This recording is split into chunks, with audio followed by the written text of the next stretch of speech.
I think it's going to be weird, like, the first time I go out to a bar in New York and nobody's recording. Yeah. That's what I mean. Be like, wait a minute, where the camera? I'm also like, I'm going to say. Where's my security team?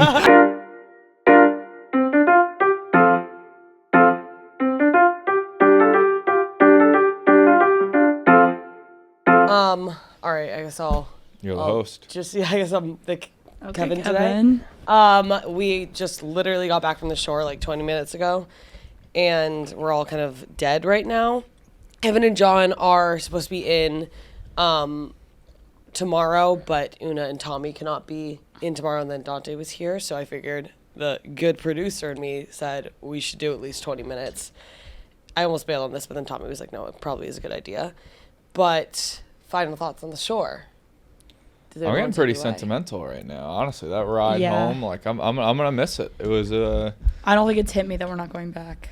It was a wild 4 weekends, really. But you know, it was fun. Obviously, like it's good getting to know everybody, and you know, I want to just scroll back through pictures and maybe tear up a little.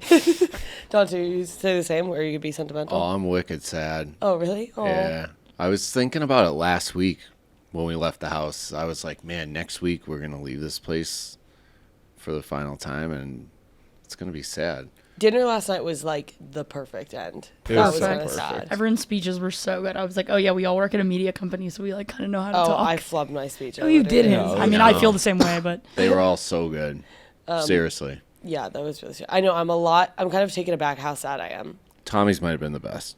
I guess Tommy's was for sure the best. Who's the guy who made us all do the speeches? Probably the one who's. It wasn't. I mean, I literally was just like, I'm gonna do. I was like, I might want to give a speech tomorrow night, and then everyone was like, oh, we gotta all do them. So that was. Yeah, I love. I definitely speeches. didn't like, say that, but it's almost like a party trick. People just ask me to give speeches. Like at this point, like there was one time maybe it was a couple summers ago, like for Rhea's birthday, we were on the shore, and I had to give a 4 minutes or 3 minute speech about Rhea, and I couldn't mention Marty the entire time, and I brought her to goddamn tears.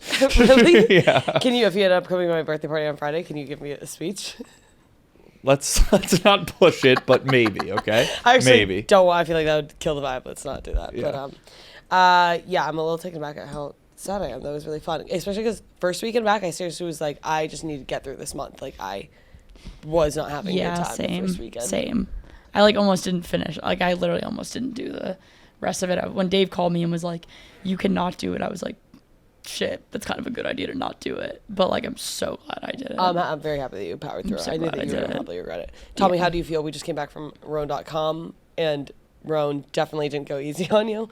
How do you You're feel? so Kevin right now. I love it. Yeah, I mean, listen, me and Ella were like a big story of the weekend, so I knew I was going to be getting pressed, but you know, I think I hopefully handled it pretty well. I would say on the show, I meant everything I said. You know, like obviously I went into the trip, you know, I'm just probably gonna hook up with random girls, and then towards the end of last weekend, I think me and Ella were vibing a little bit, and it didn't end up happening, but it was nice to. It's probably the first time I've actually like had to crush on elementary school, but like I've almost been wondering in my real life where I was like, man, what's wrong with me? Why do I never like these girls I go out with? Like, what's going on? So it was nice to be like, all right, I'm able to feel something again. But what, if you don't mind me asking, like, what about her do you like? I don't know. What do you like about Danny? Like, I like her vibe. I think she's fun.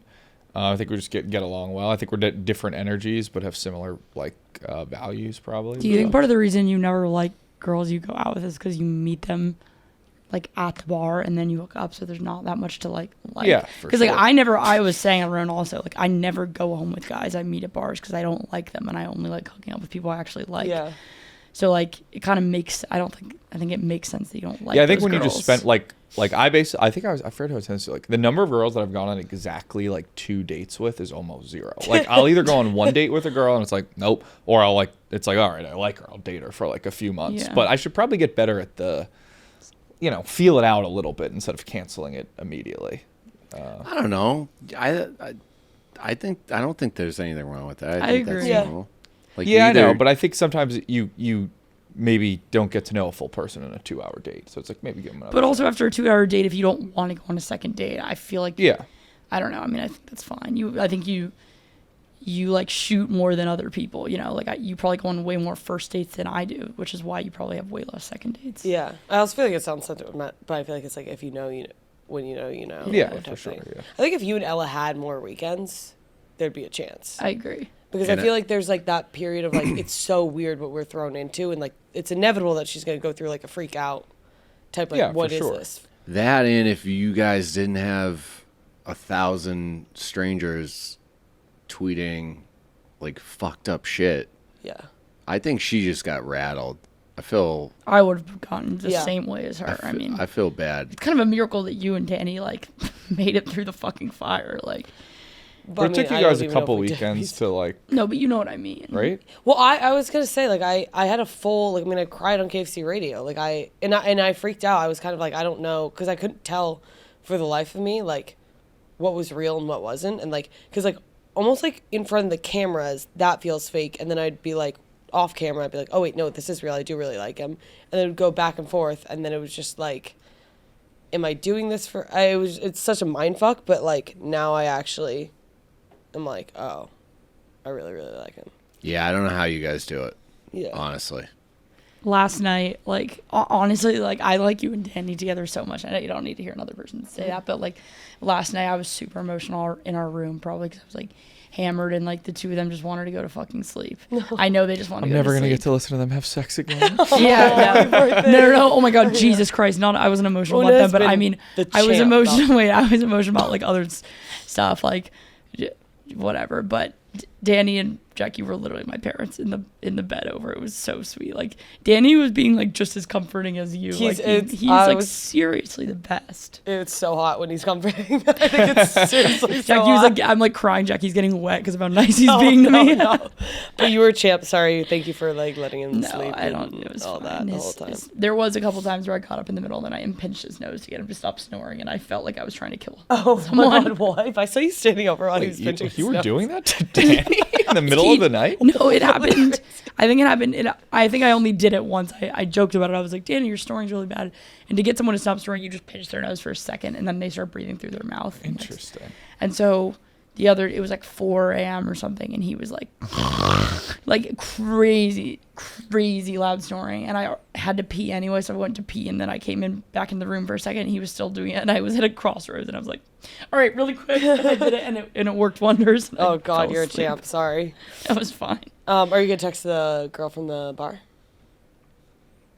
You are? You liked her that much? Yeah, she was awesome. She was really. Oh, I didn't know it was like Did that. you like talk to her? A little bit. Wait, Just- when did just you meet her text. again? Which night did you meet her? The first time we went there. To Barre. Yeah. So like which last was week. Last week. And you got her number then, or you got her number this time? This week Got it. we went back. What about the other girl that you brought back? Are you gonna talk to her again? You think?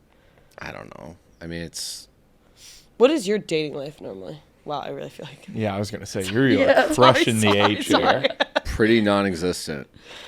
Not gonna lie, it's tough. Like I was joking around about it a couple weeks ago. It's either extremely young girls, like 22. Hey. No. I mean- That came out wrong. I'm making the clips for That this came out episode wrong. tomorrow, and that will be one of them. I mean, the girls that seem interested in me Gotcha. are either extremely young. Also, can we just like be very specific about Yeah, like extremely 22. young? Like 22. Okay, thank Okay. you. Like I too don't know. How young. old are you? She's 22. like 22. Yeah. Yeah. So like very young, or they're like pushing 60. And there's And no I there's like can't no find like a How old are you? 34-year-old dude, or there's like something. no in between. How old are you again? 41. The older You never- women, okay. dude, the older women in Florida are. You might never have to work again if you went down there. Well, 'cause they would You pay would for be, it. You specifically. dude, you would be snatched up so fast by some like sugar mama.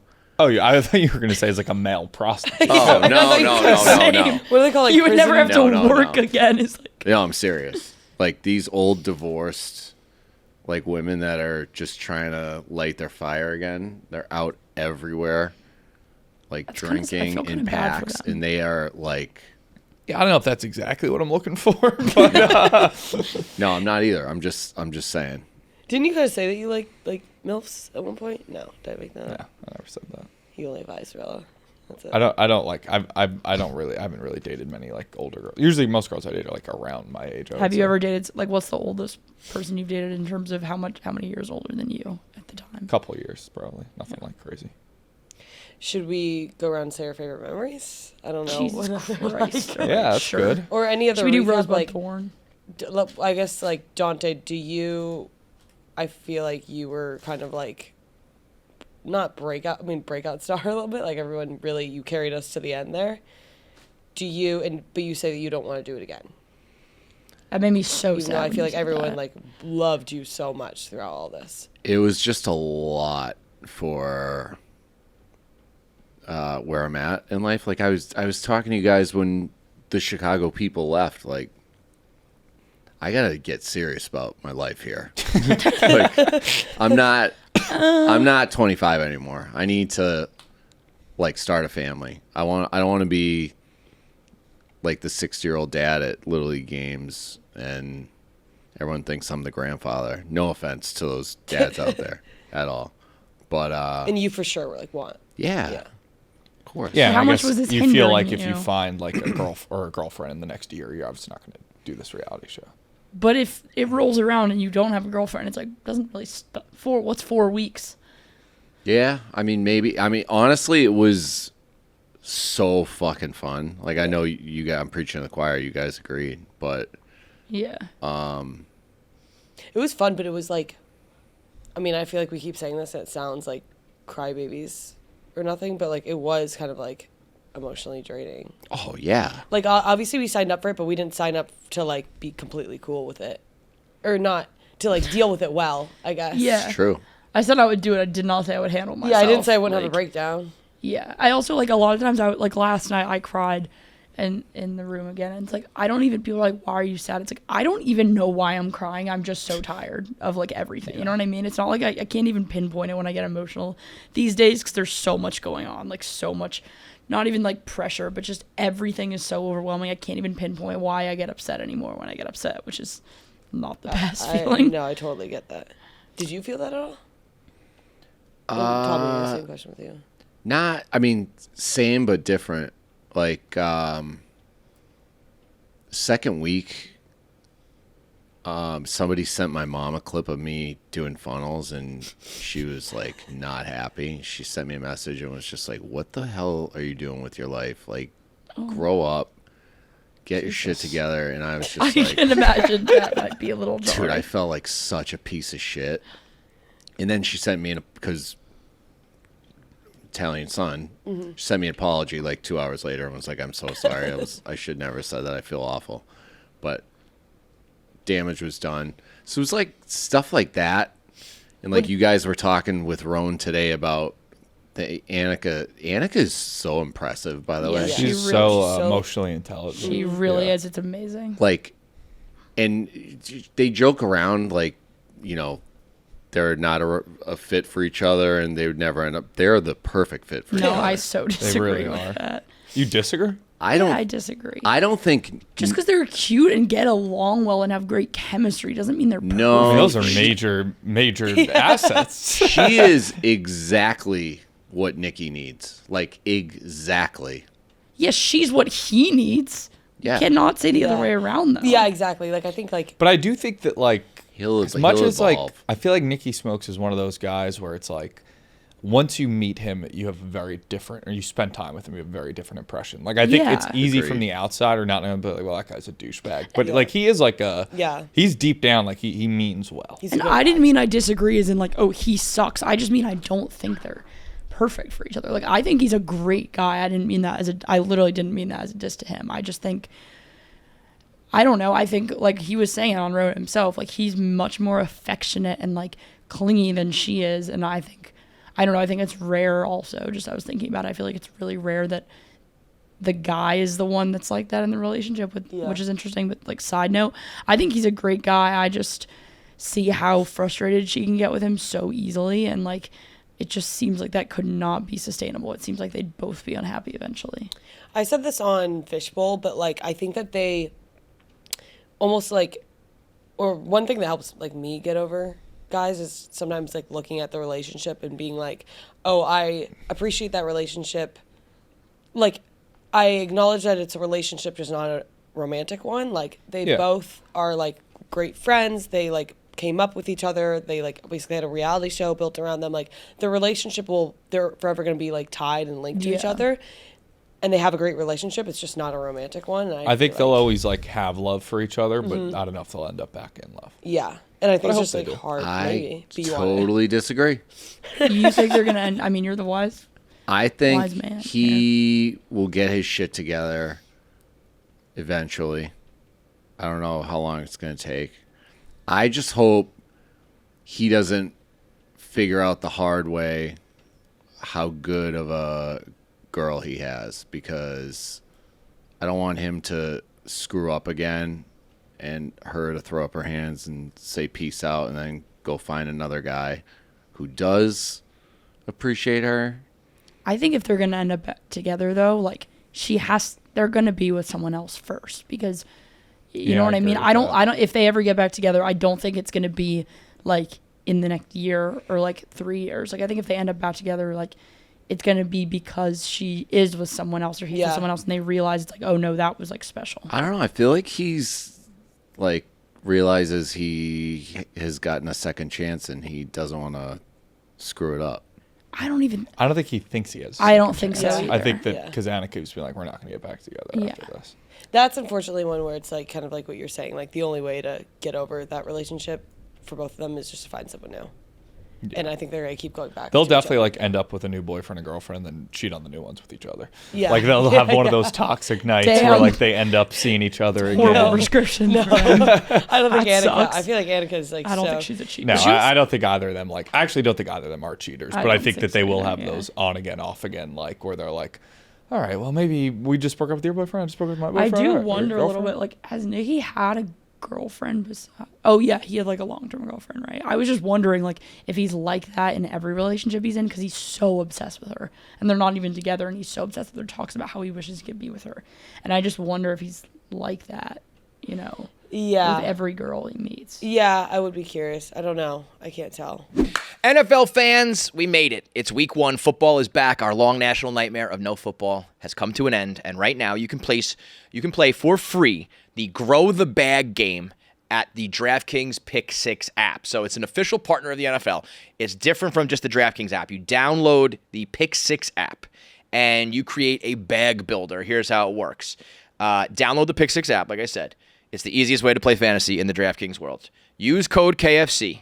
And you enter for free. And then you make 6 picks. Any picks. It could be like over or under this many passing yards, over or under this many touchdowns, rushing yards, receptions, over or under any number on player stats for week 1. That's it. Just do more or less. You don't have to be an expert. You don't have to be a veteran gambler. You don't have to be a fantasy genius. Just more or less on week 1 for player stats. That's it. No entry fee, no catch. Just use promo code KFC at Pick6, the app.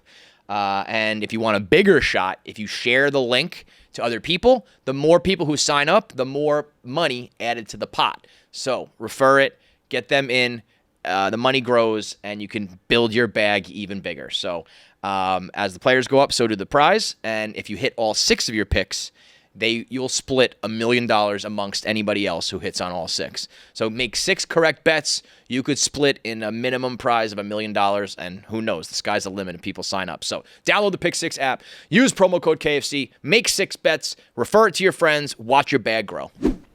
Who, switching, sorry, hosting. No, Whatever. don't apologize for Host hosting. away. Yeah. Who surprised you the most out of all this? Like, who do you think you'll miss the most?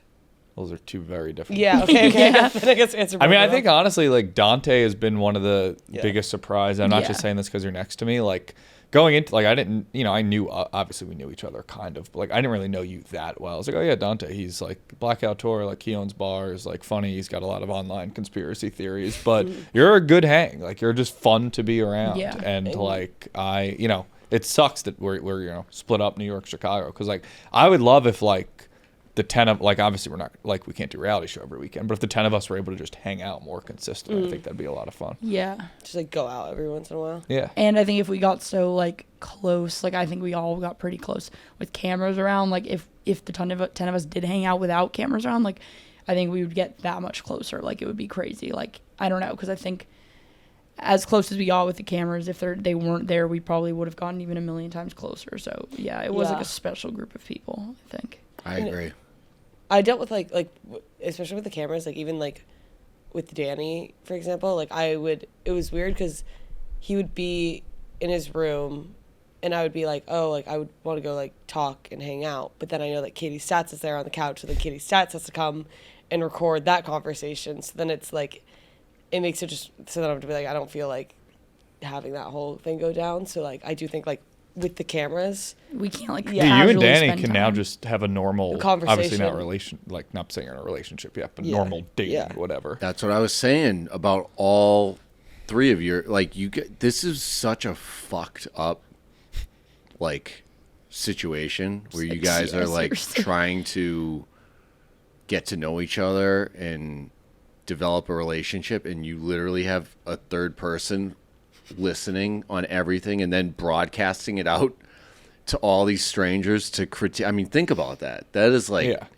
demented. But It's I mean, it made great entertainment, but that's like the total opposite of how you get into a relationship with somebody. yeah. For sure. Yeah, it's like a bizarre social experiment where you Big can't time. tell what's real and Yeah. Do you guys think it's gonna like what's affect not. you psychologically? No, I mean, no. I don't mean in think like it a was, deep that way. I just long. mean like I think there's probably gonna be moments where I feel like someone's like I'm having. I think a it's gonna be conversation. weird, like the first time I go out to a bar in New York, Yes. and nobody's recording. That's what I I'm gonna mean. be like, wait a Like, minute, where are the fucking cameras? I'm also like I'm gonna Where's say my security team? I'm gonna say something funny. I'm gonna be like, y'all got that? Yeah, What the yeah. fuck is that clip? I think that like will take an adjustment, but like that'll be like That's literally. I all think I mean. after 1 or 2 nights out of the bar, you'll be like, oh yeah, that's how it's done. Yeah. No, I didn't. See what yeah, I will didn't come mean- to your fucking yeah. birthday party on Friday. Jackie. Okay. Probably. I'm waiting in lines is gonna suck. Not getting like everything free, like literally. Fuck, I forgot about paying for drinks. I so we said the should other do day, I that. was like, I want socks, and they were like, okay, we'll order socks to the thing, and I was Yeah, that was nice. Of Your like, wishes I feel are like right. summer weekends, you end up spending like a ton of money, Yeah. like, going out to bars, restaurants, clubs, and like we did all that, and we were able to have an expense, which was. I'm not or sure what paid for. happened. I just checked my bank account. I have 3 times the amount that I should have. I don't know what happened. should have. Like I should have had a certain amount by the end of the month after I paid everything off. And I have so much. You miss I don't know Something if of it's good Good credit karma. card bill not go Yeah. through, or maybe What? it's just honestly you're spending less money. You got I paid was too like, much, and maybe we should cut this in case they paid you too much. Yeah, I know. Literally, I haven't fully tracked like what it is, but I'm pleasantly surprised. But I was like, maybe Danny like, just, sending you I mean, money. I couldn't. I couldn't financially afford to not go to the beach house. yeah, Like that, I literally couldn't deny this opportunity because of how Yeah, much so money where I you want saved. to like talk about where you're at, Oona, in terms of like your rest of your year here? yeah. Sure, yeah, so I was driving down to the shore on Thursday and I got a call from like Gaz, Kevin, and Kim. I got like all these calls at once. First it was Kevin saying, by the way, Gaz is gonna call you and you got extended throughout the year, and I know it's not like what you wanted or maybe can financially realistically do, but like and then Gaz called me and just kind of said the same thing, and like just saying like there isn't a full-time like niche for you that you found yet, which I mean realistically like yeah, there isn't. I don't like have something that is a full-time job right now because like logistics with KFC radio and stuff, like they don't need or whatever another person. So I mean it makes sense, but I basically will just be back on my intern salary until the end of the year where hopefully I find a spot. But I think I'm going to be doing like not just KFC radio stuff. I think Gaz was saying like there's a lot of different things that I could help with to kind of see. Like I was talking to Travi about maybe helping with like more graphics for the main account, like quote cards, maybe doing social stuff. Because like sports are starting, like fun sports, baseball. And I have never been here during that. I'm pretty into like college basketball and hockey, so maybe doing something with that. So hopefully, yeah, I'll just be able to try out like different lanes until the end of the year where maybe I can find a permanent Get spot. on with Bree, man. We talked about that. We tried with that, and their team is very like tight and Yeah, I mean they've been together for a long time, but start it with the simple stuff. whatever you can do to like pick up the slack. I mean, for that's them. mostly probably what I'm going to be doing, but also I did that like somewhat this summer, and I don't want to just do that because I'm not going to find a full-time job, just random stuff, but I am going to like try helping with everyone. She wouldn't just throw that out for no reason. And yeah, we talked about it. It's not like an option really, but I mean, yeah. What if you had like had the option of any full-time offer? What do you think what you'd want to do yet? Would you want to do content or like more I don't. production? I know it's like I wish I had an answer, but like I actually don't know, and I don't want to pigeon myself by saying, "Oh, I definitely want to do this," which I think is the reason it's good that I was. I mean, the money part sucks. I don't have somewhere to live, so I have to work from home for a week. So that part sucks, but I actually feel a little bit relieved that I don't have to like pick a thing right now. Yeah. Because I don't know 100% what I want to do, and I think that's one of the reasons why Gaz and Dave decided to extend me and give me not like a second chance, because it's not like I blew the first chance by any means, but like more time to kind of figure it out. Because I mean, I think I want, like, I know I want to be here, and I think there is a spot for me here. I just have to figure it out. I also just give you major props because like it was kind of a like it probably should have been established that you're going to be extended before the show, because like in your head you're like, I don't want to do anything crazy because I don't know if I'm going to have a job and have to apply for like law school after this. Yeah. So you don't want anything crazy to like be out there, but also it's like you wanted to get the job, so you had to like do something. It was weird, dude. It's It a was tough mind position. fuck, Like, I give you especially like credit. not knowing where I was gonna sleep. I mean, I've been on a couch, like like my not home life sounds so weird because it makes it sound like my parents are like getting divorced or something, but like coming back from the shore was always like, I don't know what this week is gonna look like for me, which was like such an added layer of like mental shit going on that I honestly think I did a pretty good job for myself of pushing it to the back of my head, but it was still something that I was like constantly thinking about. Yeah, no doubt that would like screw me up. Yeah. I was thinking about this because like a Blackout tour got brought up a lot today, but did you like at the end of the day I felt like this was really fun, but like was Blackout tour fun for you, and does it remind you of this at all, or completely different? Like the Blackout tour was more of a war, right? Yeah, it was a war. Okay. This was way more fun. This was more fun. Oh yeah. War in terms of what? Like we didn't have to work at all with this. Like the Yeah. biggest chore for us was getting up early and going to day drink on a boat Yeah, I know. all day. Like that was Yeah. like, oh man. Yeah, our biggest problem was like we just have to keep drinking. Yeah, seriously. It was a grind, but it was a fun one. One thing that we beat Adderall is so funny. It's honestly true. It's like Dana Beers beating Ozempic. Like we fucking beat Adderall. Exactly. I do feel kind of like, do you guys feel this? I feel a little guilty that like, I feel like this weekend we were kind of like limping to the finish line. I do You feel did have a like storyline, that. I don't. And I feel like that a little bit, but we shouldn't. Like, Yeah. I know we shouldn't feel like that. We should not feel guilty. Like, we did. The only instruction for this show was like, go hang out and be on camera and drink. Like, that was it. You know, I'm there just wasn't, glad like- you guys all rebounded as well as you did last night. I had a night last I was night. so worried. I didn't want to put this out there and jinx things, but I was so worried that everyone was just going to be toast after the boat and dinner was going to suck. Yeah. And then people were going to like be like, we're going to go home early. But I think everyone knew like an extra level of adrenaline kicks in, Dinner- where it's dinner like, this was- is the last night, and the dinner too. I think one of the issues Saturday night was the heavy Italian dinner and sitting outside and it gets It was dark. dark. Like the La Mondina room, like we said, it felt like a wedding. Like Yeah. it was well lit. We had music playing. Like it was easy to keep the energy up. it was great. Yeah. It was perfect. Yeah, I was never worried about last night. I knew the final night we were going to like pull out all the stops. I mean, the night before was like tough. I think I kind of thought going into this weekend, I was like, oh, it's the last weekend everyone's going to be able to go super hard knowing that. But it was almost felt like the opposite Saturday night and during the boat. It was like kind of felt like the opposite, like, oh, it's the last weekend. It made it harder to like go crazy because it was less excitement and more like, damn, it's ending. And I don't know, that was something for me, I guess, that it worked the opposite way, where I thought I was going to be way more hype than I was. Yeah.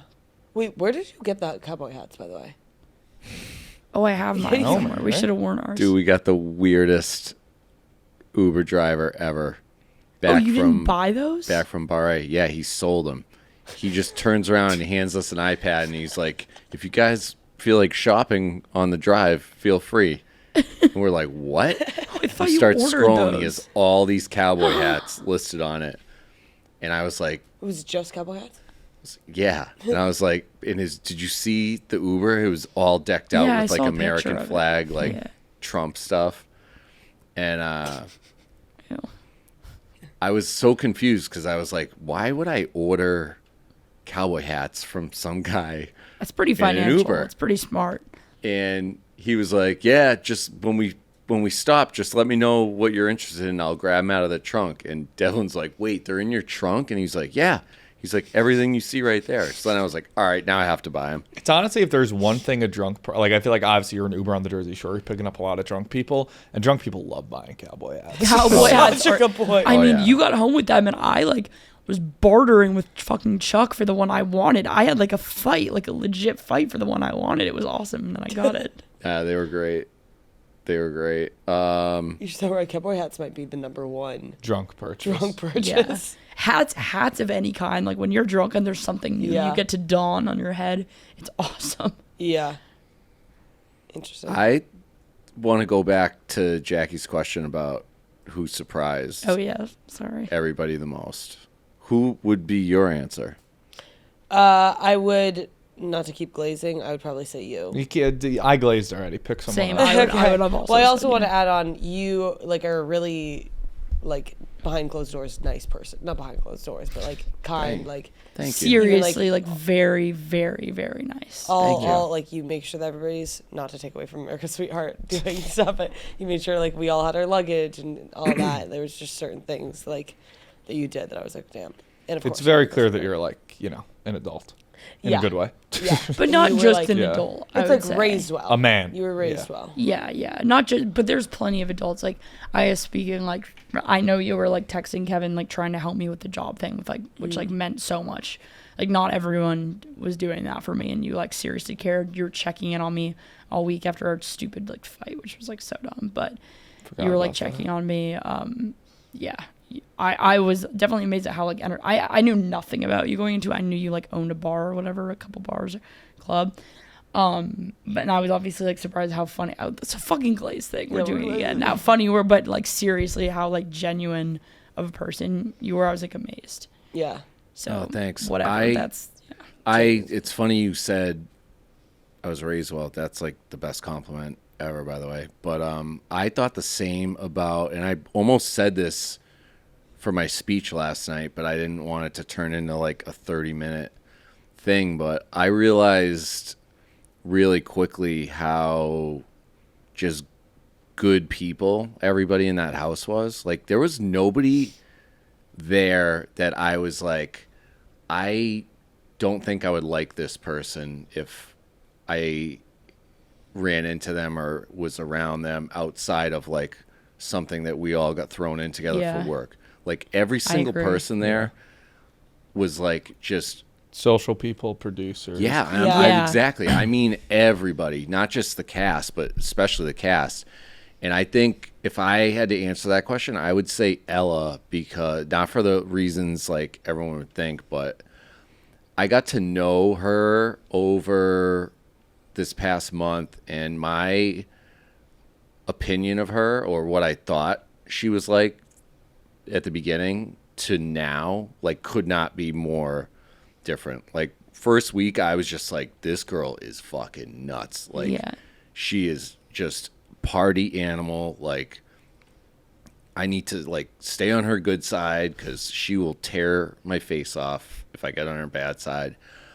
And through like talking to her, not so much on camera, mostly like off camera, hearing the way she speaks about like her dad, like he sounds like the best dad in the entire world. And I was just like, this guy is like so lucky to have a daughter who like thinks the world of him, like especially nowadays. Like that's so hard to do.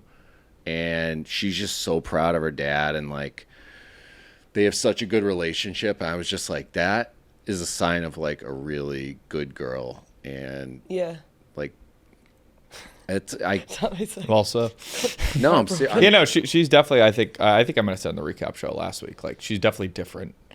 like off or not, but like more just like I mean, you're able to have like serious conversations with her like about things. Then like I feel like you probably just be like, oh, she's like 23 and like vapes and drunks, but it's like definitely more Vapes and like drunks. Annika, like more emotionally mature than you would expect for sure. Right. I feel like I kind of tried to say this on the recap show, but like I seriously cannot talk on Row.com for the life of me. But like seeing her, I feel like kind of what you're saying. I had the same realization. Like everyone's just like in the cast was like a really good person, and I feel like it's like you see everybody kind of have like their crash out moment, which is almost like them in their most human form. So it was like I was seeing like Ella be like this crazy party, or like Katie like dancing on tables and all this, and I was like, damn, like I don't have like I can't like twerk like that, like I can't do that. Yeah, if I had an ass, it would have been then- so different. Yeah, but then like you see them later, like weekend 2, Kadik was like, I don't know if he's in his head. He was like, I don't know if I can like whatever, and you just kind of like see them like, I don't know, just be like genuine people at the end of the day, which is cool.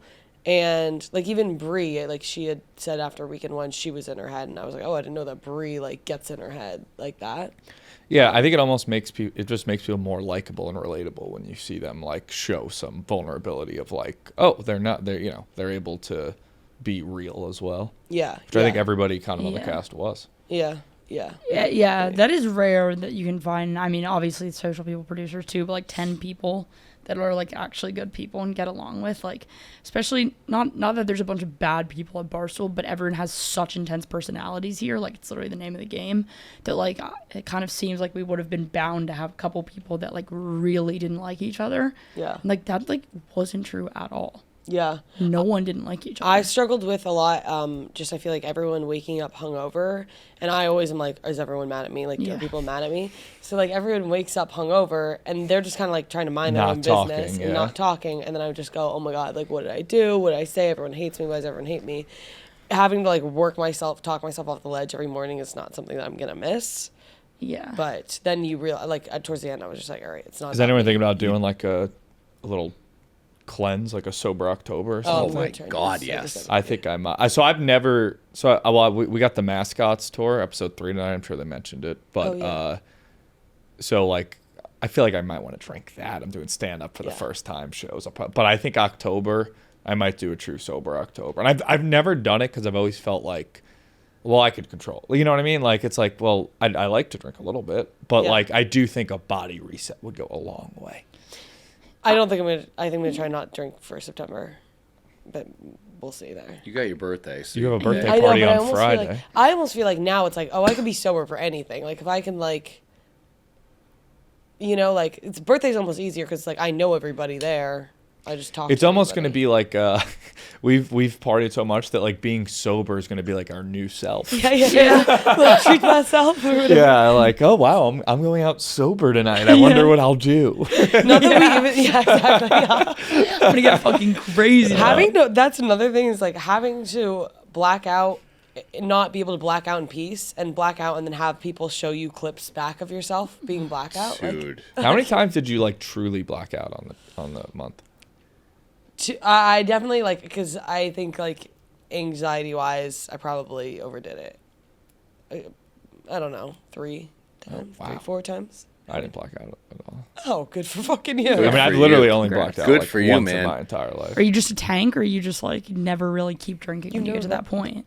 I think I can just handle it really. I think I just built up a good tolerance, and I hydrate and I eat, and yeah, I don't know. I almost wish I could get drunker. Man, I think that's why a sober October would help too. Is like Over your tolerance Reset. to Reset have a the fucking tolerance, crazy yeah. November. Were you blacked out? Do you like? Yeah, so I came into this not drinking for like 2 months, which is insane for me. For like health reasons? Like literally But not a yeah. sip, or more just like you Yeah, were? I was like, I had maybe 3 or 4 glasses of wine in 2 months. No hard alcohol, no beer, nothing else. And I was just trying to see if I could do it. And like Tommy said, just bring my tolerance down, and it came way down. Like, Oh, really? yeah. Like what? 1 beer would get, or 2 beers would get. Yeah, you there? man. Like these mornings, waking up and going through Twitter and seeing these videos was like cringe city. You So bad. You kind of like. So bad. I believe that you were super drunk, but I also like when you don't know, like I didn't know you that well. It's hard to tell when someone's super drunk because I'm like, you're also like really funny and you say like funny shit.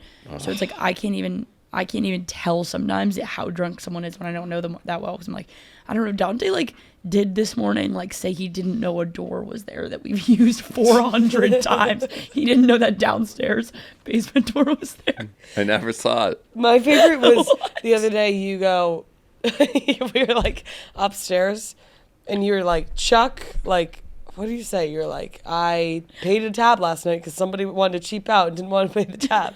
Chuck was not upstairs. Chuck was not in the house. Chuck had not. Yes. This morning I did come over to Dante and Danny's room and I talked to them for like 30 seconds and then I said, Danny, what time's your flight? And then Dante said, I'm coming on the shuttle with you, Devlin. And I said, I'm Tommy. I mean, just now, not to spoil Tommy's tweet, just now we come in here, Tommy shows Dante a picture of him and Dante. Far away, someone took and Dante goes, how did you take that? To Tommy, who's in the photo.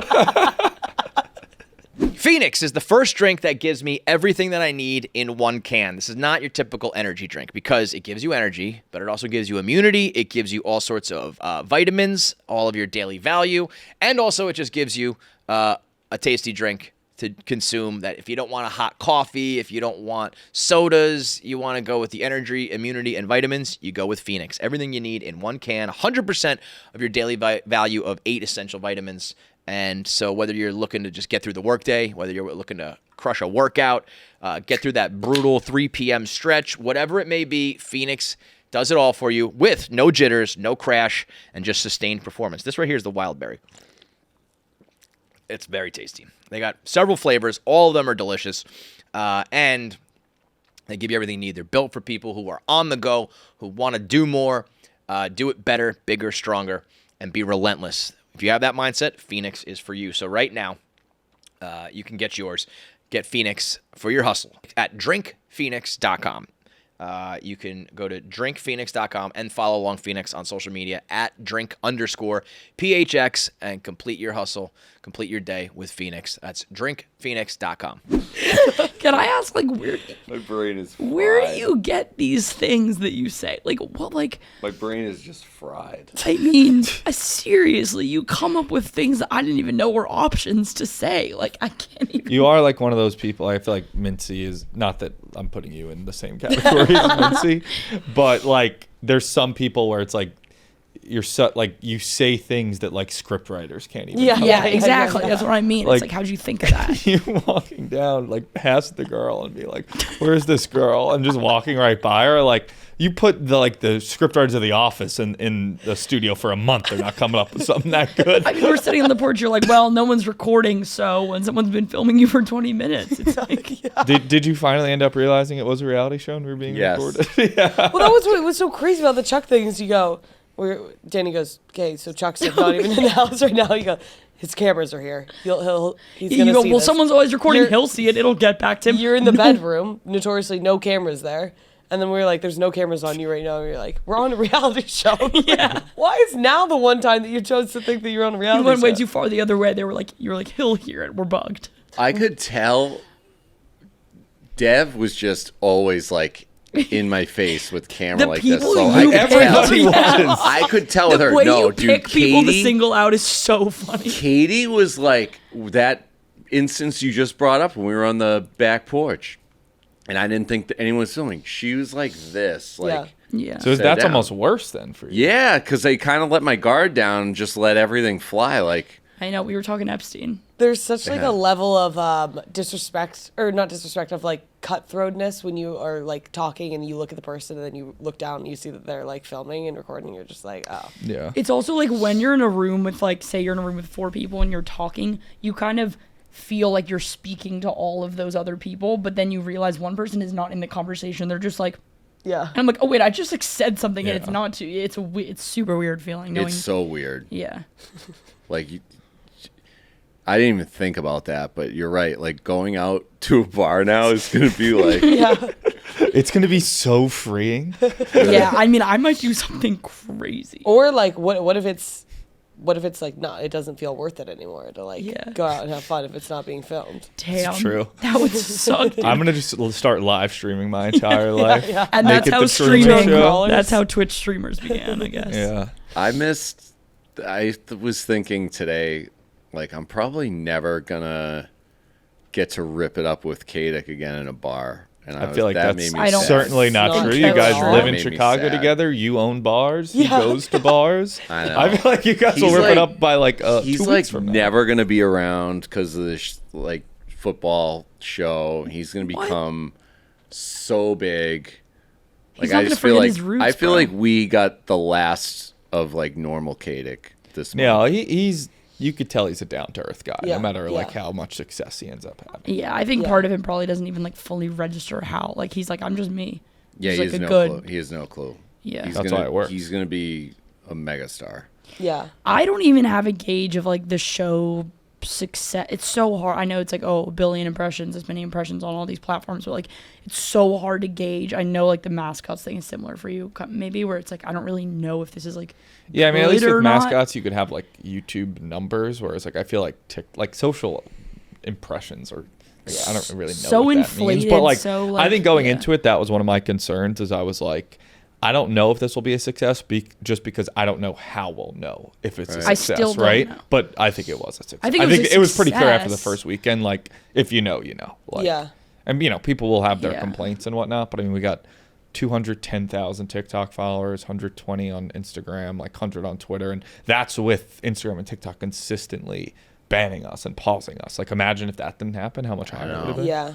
I don't know if I did it right, or I don't know if I like showed my best Same. self like on it. I'm not mad think you about it. did. I think I kind of like towards the end, I literally was just like, I'm just thinking about this as like boot camp for myself to like get over caring about comments and what clips go out of me or whatever. Like I was just like, as long as I can like get 10% better with that, like it's a success for me. But I do kind of fear like I don't know if I went out of my way to like showcase.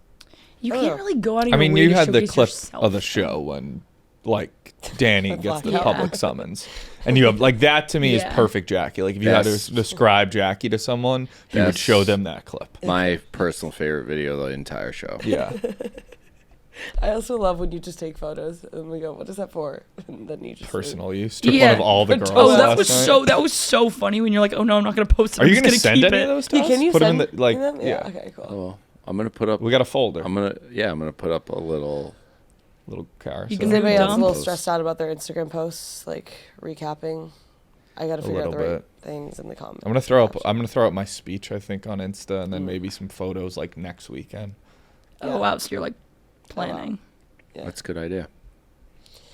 All right. Well, does I anyone hope else have that was anything either else? like good podcasting or the worst ever, and I'm too hungover. Yeah. I and know I delirious can't to like know. I don't think I have had much energy with that. Trying to None of us Does have any- any energy, but maybe people will appreciate that. No, I think it's good. I think we're in a better mindset than we were at 9 a.m. today, and Yeah. we didn't have Roan teeing off on Tommy. Like, Yeah, dude, he goes so hard at you. Yeah, I he know. does. that, but You know, handle it you very handle it well. really well. Yeah. he knows I can take it. They all know I can take Just like it. Dave. Roan, Just like Dave, Dave. Austin. When They you all say know I can they know I fucking can take take it. it, it sounds sexual. I I just can want take it that. in the ass. Yeah. I mean, Why? from Dave, you can. Yeah, why is Austin so like? Was that actually? Do you think awesome? Fired Austin up at actually? you. Definitely, actually, Austin. That meanness could Really? only come from him. Yeah. I mean, listen, like that was, but like, again, I went like it's like, oh, you hooked up with like I hooked up with one girl the first weekend. She didn't want to be on camera anymore, so I wasn't gonna keep on out with the girl. I hooked up with another girl, I hooked up with her the second weekend. Hooked up with a different girl the third weekend. She was cool, the girl that was back with the stripper, but then the Ella thing started, and so that was that. And then I did make out with the other girl last night, which I did, but it was also like at that point, me and Ella were kind of clearly going our separate ways, and it's like, you know, a girl started talking to me at a bar, and I'm single. What was I Yeah. supposed to, you know? I think you had a great showcasing. Yeah, I think you had Yeah. fun, and you showed Tommy, and you had storylines. I think we all did. I think we all did. Okay. Anything you guys would change next time? Either about the show or about yourself, like not about yourselves, but like, is there anything that you were like, next time they should do like this, or you think it was perfect?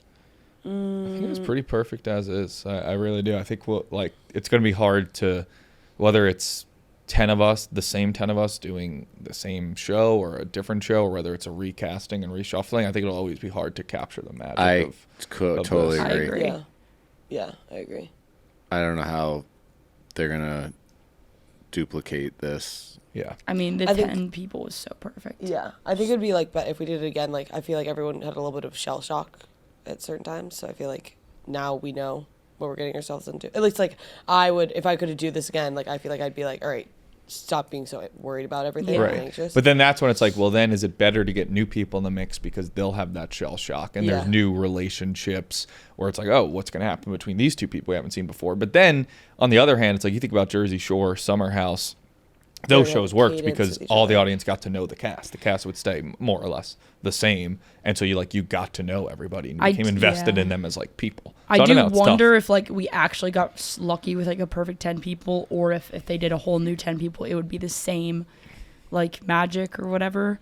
Like, you know what I mean? Yeah. I wonder if it actually was such a great casting and it was kind of lucky in that way, or if it would be that amazing with any 10 people. And I kind of think it was like pretty special. I think it was a mix of both. I think it's a good Yeah. concept that was gonna work, but it definitely helped that we had a good cast. yeah, I think people are going to be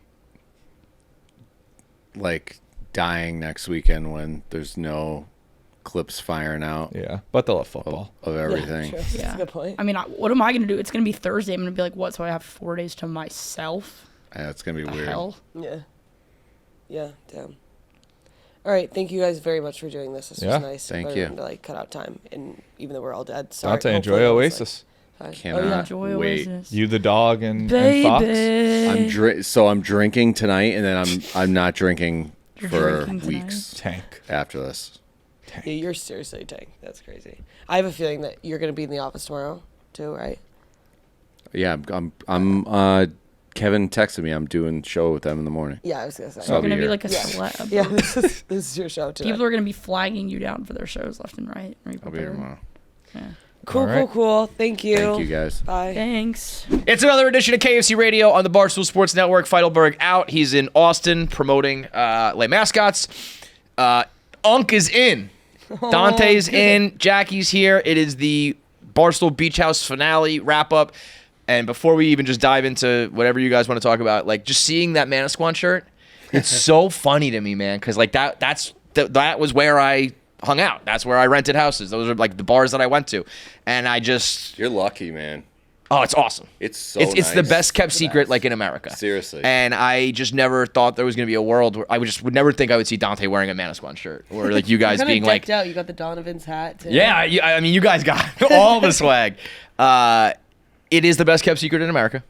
Anybody who's gone to Jersey forever has said it. We almost like when there's the Jersey Shore comparisons, like it's just Guidos and shit, because we're like, yeah, more for us. Like, don't come. It's all just Guidos and it's terrible. And then beyond even what you guys saw, if you go like, sorry, chair squeaking.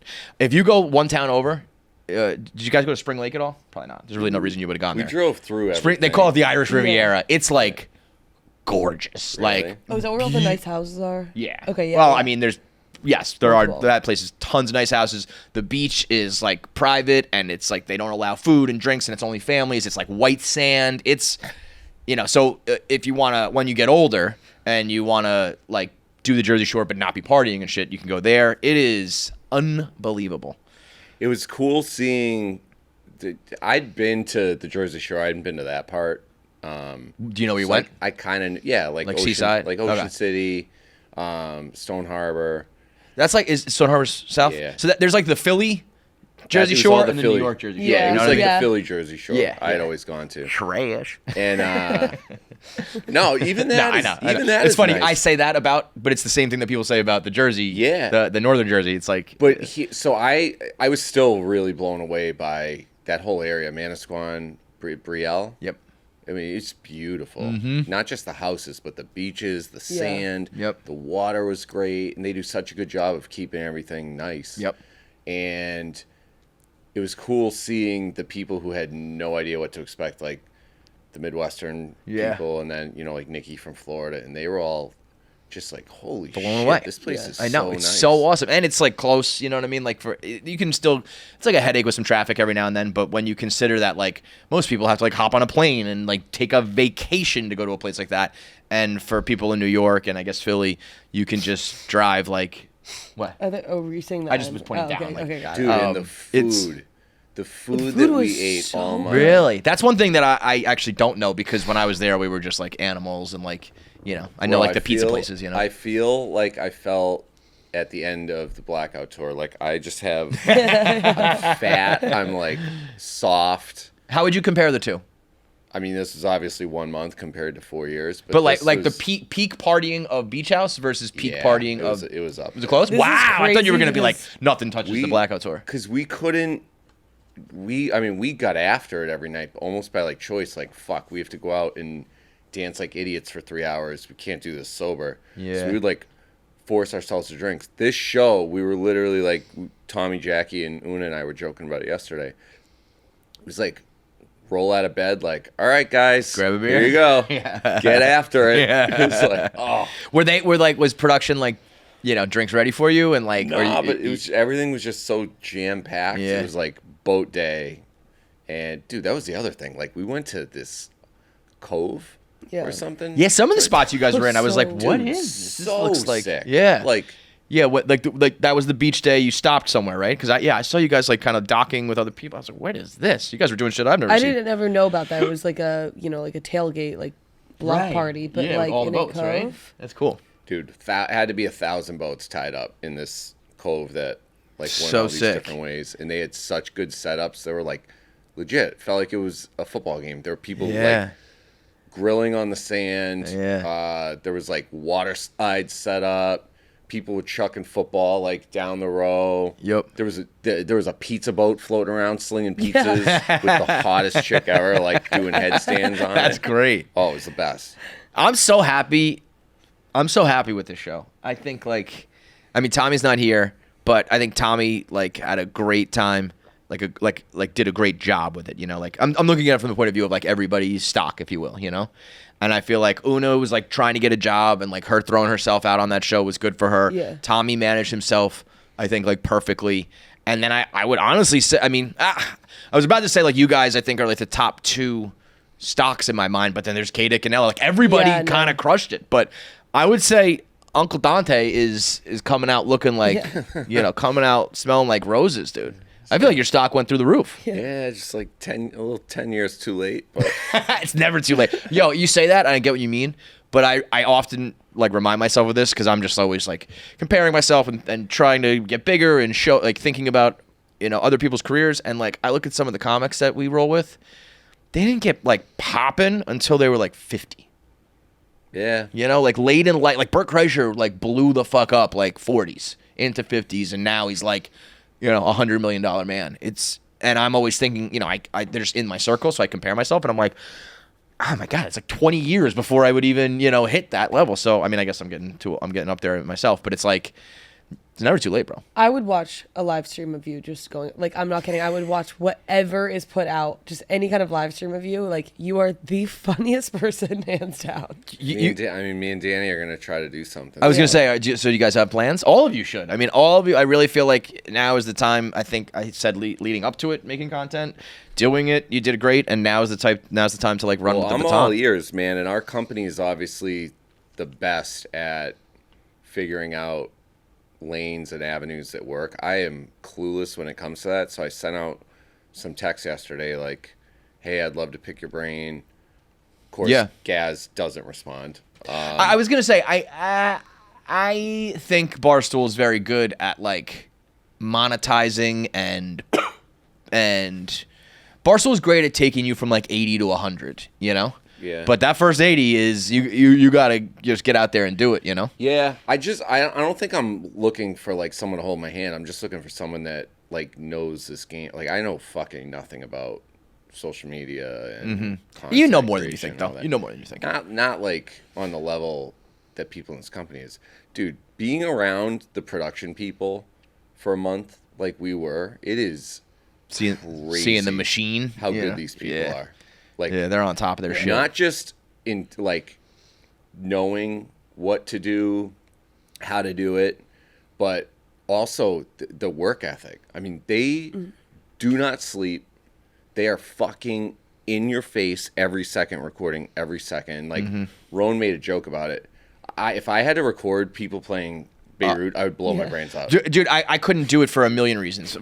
Being like the sober one around the drunk people, up all night, that all sucks. But also, I don't have the balls. I think I'm too soft to like I would just wouldn't film you while you were crying, and I would get chewed out by Dave and probably fired for it. I just don't have it in me. But like the production people are, and I don't mean that in a bad way. They're just like, they're gonna get the best content always, no matter what it takes. And there's a personality type to that, and like a work ethic to that like they don't fucking stop. And they don't complain about it. Like they would just get there the next morning and be like, they're probably motherfucking you guys behind your back. No. Well, I mean, like they would. When the production gets together, like fuck these guys. Oh yeah, that they were definitely doing. But not enough. There were times where like I could just tell it was like 3 a.m. I was having like pointless conversations or like playing a dumb game, and they're just there, and you can see that they're like, fuck my fucking life. But like.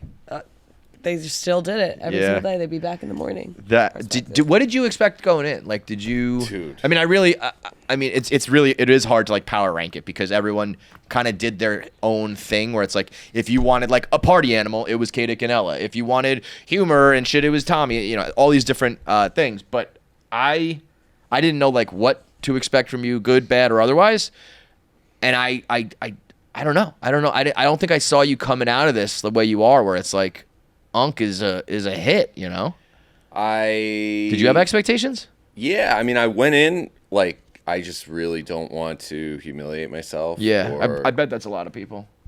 Like, their thing was, like, just don't fuck up. Yeah. Not like, I'm going to do this and that and blow, you know what I mean? After the first weekend, like, I was just like, holy shit, I might go crazy. My only goal after that was just, like, keep my sanity. Same. Did you have, like, a breakdown? Oh, dude. I was talking the girls through it all, but I didn't hear from you. You could see, like, that first night I showed up, and I'm walking upstairs, and Nicky and Annika are, like, screaming at each other nose to nose.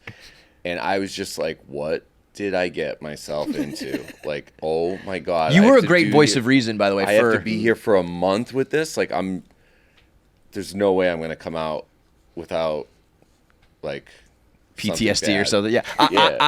I felt like there were times where you would kind of be, like, the voice that, like, in my head where, like, they were arguing. You were like, what are we doing here, guys? Why are you, like, why is this your life right now? Why are we doing this? And there were so many times that, like, or you were like, we have to go out. Like now's the time. Like, don't sleep. And these things that are, like, you know, when you're 40 and you're watching these people do it, it's like, do it this way, not that way. I mean, Annika and Nicky's crazy, by the way. And they were just like, I don't even know where they stand right now. But then when they were just kind of like together this final weekend, I was like, you couldn't script this. If this was like a scripted show, I don't think they would come up with this storyline of them just being like, okay, now we're together. Together. We had some great stuff. I was telling Nate and Robbie last night at the concert. Back to Tommy. Tommy is... You were... He's a freak. Floored by Tommy. He's a freak, dude.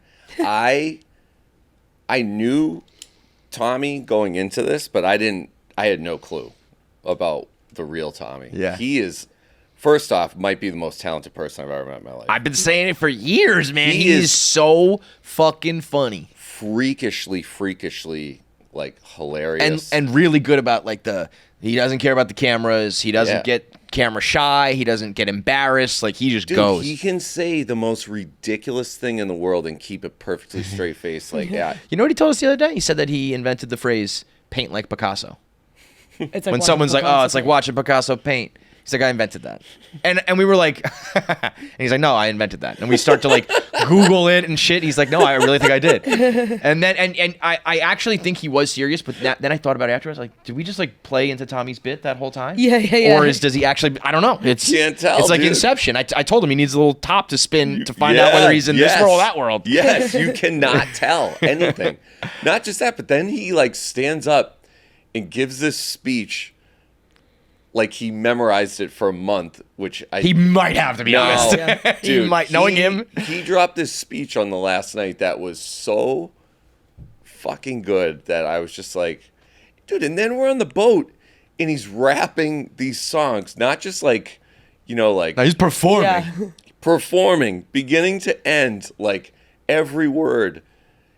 he does the Eminem verse on Forever where he like sucks in his breath as much as he can go, and then he spits it out in one breath. And I'm just sitting, I'm like, what? This kid is like insane. Yeah, I've always thought Tommy should be, a bigger star and more everything. I think I was he's very actually funny. more shocked to see what like a normal human he was this trip.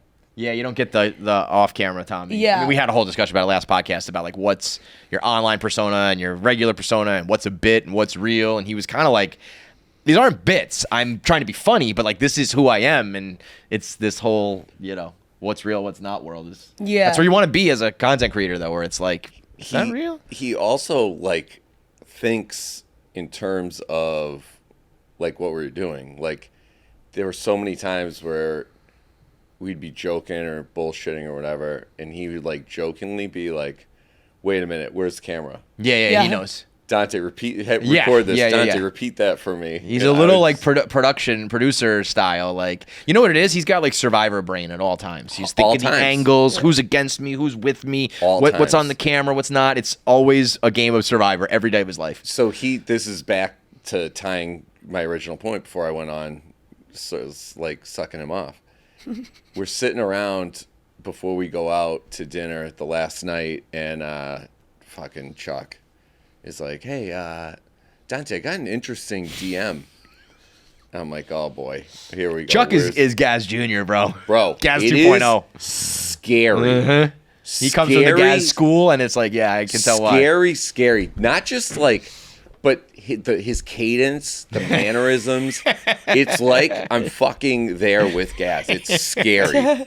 Yep. See, and I'm like, oh, here we go. Where's this gonna go? And he's like, somebody said, it would really put this show over the top and like solidify it in reality, like television Hall of Fame. I'm like, what? And he goes, if Nicky happened to cheat on Annika last night. And I'm like, oh my God, that's so fucked up, but that's so true. So like, true. The internet would explode. And Tommy's like sitting where you are, and Tommy goes, no. It's like, I think if we're gonna go for this, we need Annika to cheat on Nicky last night.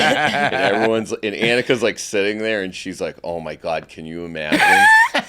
Sick. And I'm sitting there, and I'm like, are these people really considering this? This is fucking nuts. Well, you know what? It really like. You get a little taste of that, and you can see how people would do it on purpose. There's opportunity here for sure. But if you're talking about like the Real Housewives or something that's like fully established, there's absolutely people going like, just cheat on me tonight, and it's okay. We'll all make money from it. You know what I mean? Like 100%. Like not scripted, but just encouraged, and people are okay with it. Yeah, this was none of that, and I feel like that's kind of the beauty of the format being live and right up online, like right away. Yeah, there's almost not even time to edit, and you could, even if we wanted to sit around, and if we wanted to sit around and discuss anything, there's literally a camera in our face for everything. Powerball is at $1.3 billion. This is my favorite cultural phenomenon. I've been saying it forever. The biggest jackpot ever is $2.04 billion. So we got a ways to go before we hit the highest ever, but we're past $1 billion, and the best way to get your tickets is through Jackpocket, America's #1 lottery app. It's the only app on your phone where you can buy official state lottery tickets. Powerball, Mega Millions, the state lottery. If you're in certain states, you can get scratch-off tickets. All of them available on Jackpocket. I bought 52 tickets to this Powerball, by the way. There's a option you could pick where every Powerball is represented. So there's 27 Powerball numbers. So I at least will get the Powerball. You know what I mean? You cover yourself. And I'm just going to click that every time. Until there's less than $1 billion, I'm just going to buy 50. I think it's 27 tickets for $52 or something like that. You can buy a single ticket. You can buy ticket packages, whatever you need. And right now, if you use promo code KFC2, you can get $5 in lottery credits to apply it to this Powerball or Mega Millions or the state, any game you want. That's code KFC2. and you get a $5 lottery credit for your Powerball today. Download Jackpocket, America's #1 lottery app. I thought about this during it. Like, I didn't want to pitch it because I didn't want to have to actually do this. But, like, my producer brain was thinking that we should have had probably more games kind of like in Love Island. Like, who's most likely to... Because that stirs up stuff if I say, like, oh, who's most likely to cheat on their significant other? And then I say, like, you know, Nikki or... Well, I mean, that's, like... Not, well, yeah. everyone would... Yeah, if I were to say, like, Annika, then it would be like, oh, okay, so now we have beef now. Or something like that. Yes. And that, I think, would have stirred up more stuff. If there was a second season, like, I would say maybe, like... as much as I wouldn't want to do it, doing stuff like that rather than just relying on drinking to be the entertainment. There were certain times when I was like, I don't have anything entertaining to give tonight, so I'm just going to get blackout drunk. Imagine doing it at Love Island where they're sober the whole time. I know. All of that is sober. Yeah, then it's like, then you got to rely on the cheating. You have to rely on, or no, but honestly, like that probably is why they do a lot of the games and shit, because it's like, if they're not drunk, they're just going to be normal humans, and we need them to be creatures. Yeah. Bree came up with a really good idea for a game that we legit had like no downtime. Yeah. I think the only downtime we had this entire weekend was between the boat and dinner, which might have been 3 hours. But when you say that, like, I thought you guys were mostly just like sitting around. No, we actually had a like, lot of downtime. Yeah, like when you were just like sitting at the house drinking. I mean, like, people were getting ready. Yeah. Constantly. Okay, right. I'm just saying it wasn't like you were like going like doing events and places and shit. You're still in the house, but it was but like we were talking heading into the weekend. I forget what brought it up, but Bree was like, we should play this game. I forget. I'm an idiot because I don't remember what it was, but it was a really good idea. It was like an icebreaker game. Like, you go around and everyone writes something like no one would ever guess about them, and you put it in a hat and someone reads it and you got to guess who it is. Yeah, and stuff like that would get a lot of good content, yeah. Yeah, so we were going to do that, but we just never got around to it because... That stuff I think is better than just being like... shit-faced. Yeah. Especially, like, I think this was great. I think if, like, we did another season or if there was more weekends, it was longer than just a month, I think it would eventually wear thin, where it's just like, all right, they're drunk again. They're drunk again, yeah. Unless, exactly. Like, I mean, if sparks are flying every time you're drunk, like, whatever. But, Kevin, as a veteran of that area, also security Mike is like the godfather. I keep asking him. I don't know where he is or what he's doing. The first weekend, the very first thing I did, I was like, all these guys are interesting. I want to talk to Mike. Yeah. Because when he told me that he had 3 security guards, I don't know if they eventually bumped it up because things got like big enough, but I thought like everyone was going to have 1 security guard, at least the girls, you know? And he was like, I walk in with 3 guys and all these motherfuckers are drunk and they just scatter into the bar and we just have to, like, we have to go after them. Like he had, and he was like, he finished in Jersey, flew to the Ozarks for like a golf thing, came back. He is that. It's not I said it's a very hard job, but it's got to be a great like post law enforcement career where it's like fun, interesting, relatively safer and easier. Good at it, dude. Yeah, he has so much patience. I can't tell if part of him is amused by doing this. I think it's a little both. I think he's amused or like, and also like these part of him is kids. just like, I used to have to deal with such scumbags that this is like... Yeah. If my biggest concern is, Bree dropping Ella on her face doing a piggyback, like, not the end of the world. But also, he takes that shit seriously. He was like, get down, you're going to hurt yourself. Bro, he is so connected and plugged in down there. He knows... Dude, I think he's connected everywhere, bro. Everywhere we went, he was like seeing people he knew. People were like, Mike. Like, he strikes me as a guy who's like... He knew. Oh, it's your Uncle Mike to me. Like everybody knows him and everybody. He was telling me like, all right, you guys need to go here. You need to go here. Don't go to this place. It's a waste. Like he helped set us up for success like so well. But what I wanted to ask you was, he was telling me about all these weekday parties that go on down there. He was like, part of me wishes you guys did like a full week down here because... There's like this Monday industry party at Donovan's that I guess I feel like that's a thing like in nightlife in general, no? I thought you would know. Like Mondays is usually for like the staff, right? Yeah, but I didn't know if it like cleared out during the week, if everybody like went back to the like city and worked. I mostly did what you guys did too. Like it was mostly weekends. It was pretty rare that we would stay during the week. Like so I guess I couldn't really. Dude, like DJ's turns into like a rock bar on Monday nights. I didn't. DJs scares me, bro. I went to DJs at nighttime like once my whole life. When it's like the coming off the beach happy hour type thing, like kind of still an outdoor bar. Cool. As soon as the shades go down and it becomes like Guido fucking juiced out central techno, I'm out. Once it becomes Rico Bosco hours, I'm gone. So to be honest, I probably couldn't tell you much more than what you guys did as well. I'm a little upset. Some of the bars that I wish you guys went to, you were not allowed to go to, namely Parker House. Yeah, dude, what is that about? Parker, to be perfectly honest, probably is just like so big and so popular that they don't need the smoke. It's also like just in the middle of a neighborhood. Like it's just like there are houses like it's this big Victorian house, and it's just like in the middle of a neighborhood, like a couple blocks from the beach. And I think they get a lot of like complaints and noise violations and all that stuff. So I think they have to they probably have a very well-oiled machine in terms of, I bet they're paying people and have an agreement and understanding, and anything that can throw that off is probably just not worth the problem with their business. Like, their business is so good, you know? Is it like everywhere else, or do you have to, like, because I saw a picture of it. It reminded me of this place in Newport. Looked exactly like it. Like, big veranda deck with, like, bars out there. Where someone told me there's, like, a club in the basement. God's basement. Dude, that's sick. So, like, when we would want to have, do you have to like dress up to go there? No. I mean, it's usually just, you know, yuppies, fucking boat shoes and collared shirts and that kind of shit, you know. But like, if you wanted to just go for like a lunch or like a evening happy hour, you sit outside on the porch. They have like seafood. They have like dollar lobster claw, whatever the fuck it is, you know. Nice. So you can do that if you want to sit down and eat. Then they have a indoor bar that's kind of like hip hop and that kind of music. And then you go down into the basement. And so one of my friends lives down there. And like, you know, his actual home is right around the corner. So he and a bunch of guys from Loyola like all partied there. And one of the kids, I can't remember his name, he coined the term God's basement. And we all got such a kick out of that. Then when I started at Barstool, I was saying that on Barstool. Way. So it became like a thing. They now have a welcome mat that says God's basement. Oh, wow. So it like blew the fuck up. And that's actually sick. And there's the cover bands that play there, and I hope you guys like experience this in all the bars. The cover bands in Jersey are like legit bands.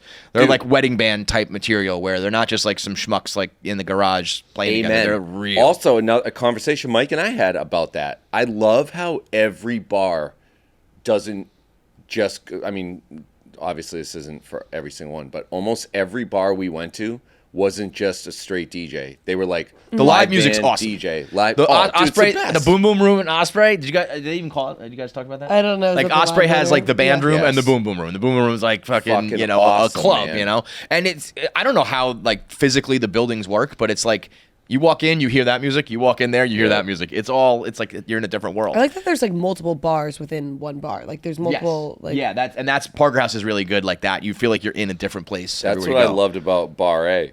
Bar A is fucking massive, sick. And they let you in. I'm surprised that they were cool because they used to so cool. They were so strict, like with regular people. Like you had to have 2 forms of ID, and if anything was expired, or there was one time my buddy just like looked different than his picture, and they just wouldn't let him in. It was all legit. He was of age. They were just like, no, that's not you. So I tried to go back the last night because I was trying to like meet up with that bartender, and I was solo, and they were just like, yeah, go fuck it. Like they didn't not like, do you know who I am? But because we hadn't prearranged it, they were just like, I just think it's not worth some of their potential risk. Dude, you know? The nights we went there where they knew we were coming, they were so accommodating. We went the second to last night, the night everyone went home early. It was like cold out. They brought over a stack of hoodies for all the girls, and I took one. They brought a stack of hoodies over. The GM was like, can I get you guys like anything else? Someone asked for a hat. He brought hats over. They were like super, super nice. One of the bands, did you guys see the Pat Roddy band at all? Pat Roddy is like the fucking man. I'm trying to see if they have like any other, because I remember trying to look into them like playing for my wedding. The Pat Roddy band, they play in God's basement usually. And it's like an experience. Really? It's almost like a concert experience in my mind. Like rocking out to a Springsteen cover by Pat Roddy in God's basement at the Parker House in New Jersey is like, everyone should experience that once. Man, I honestly think, I talk about this with Captain Cons all the time because Captain Cons is like a diehard Parker fan. in recent years, it got like too popular. It's like the lines are too long. There's too many people. And I think you guys would have been, not that like any of these other bars aren't our demographic, but Parker House, I don't think you guys would have been able to move. I think it just would have been pictures and talking like the whole fucking time. Really? But the basement is like, it's beautiful outside. It's sunny. And you go into like, it's literally the basement. It's like small ceilings and it's loud and it rocks. And it's like, at one point was genuinely my favorite bar of all time. It's a place, I wish man. we could have went. And there's always, it's very like, did you ever go to the Bordy Barn in Long Island in the Hamptons? Yeah, I remember that. So like, there's, to me, like, there's a sign of like a really like kind of immortal bar. There's always a couple or two that are like 60 years old. Any night you go there and they're like, we met here and we come back every year and it's like our anniversary or whatever. It's like that kind of bar. It's been around that long and has the history and people meet. I think Fran met her husband at Parker House, if I'm not mistaken. She said it, yeah. There's a lot of stories like that. I've actually heard of like, multiple people meeting their husbands at Parker House. I think it's just kind of like yuppie white people central. So you're just going to find like your match there, you know? But that's the only thing I wish you guys like got to do is Parker House. Me too. Now everything else you seems like you did it all. Such a good job describing it. Osprey's fun too. I'm happy you guys. Osprey seems to be like kind of one of your. Yeah, go-tos. it was like home base. Like that was and they were so nice about it every single time. Cool thing. Did you guys ever see the Osprey? Well, it was weird because on Sunday, like we walked in. I forgot it was like Labor Day weekend, but obviously there was nobody there, and so it was kind of like weird vibes the last night because it was like very sparse. We always said like if you can see the Osprey, it's time to go home because it's on the floor and everyone's covered up. So if you're there late enough that the lights are on and there's nobody standing on it, like go the fuck home. Yeah. Once you see the Osprey, it's bad news. It was such a good setup though because we had that like back room like basically to ourselves. So that was like home base where. So you guys did get like a little VIP treatment, like in a sense. Osprey, like, Osprey like you were just took there. such good care of us. Bar A gave us like our own section of cabanas. The only place that we were like fighting for our lives really was Leggett's at night. But I went over there with Nicky during the day. Dude, surprised they ever let him back in. Bro, that is like the in. best day bar. Yeah.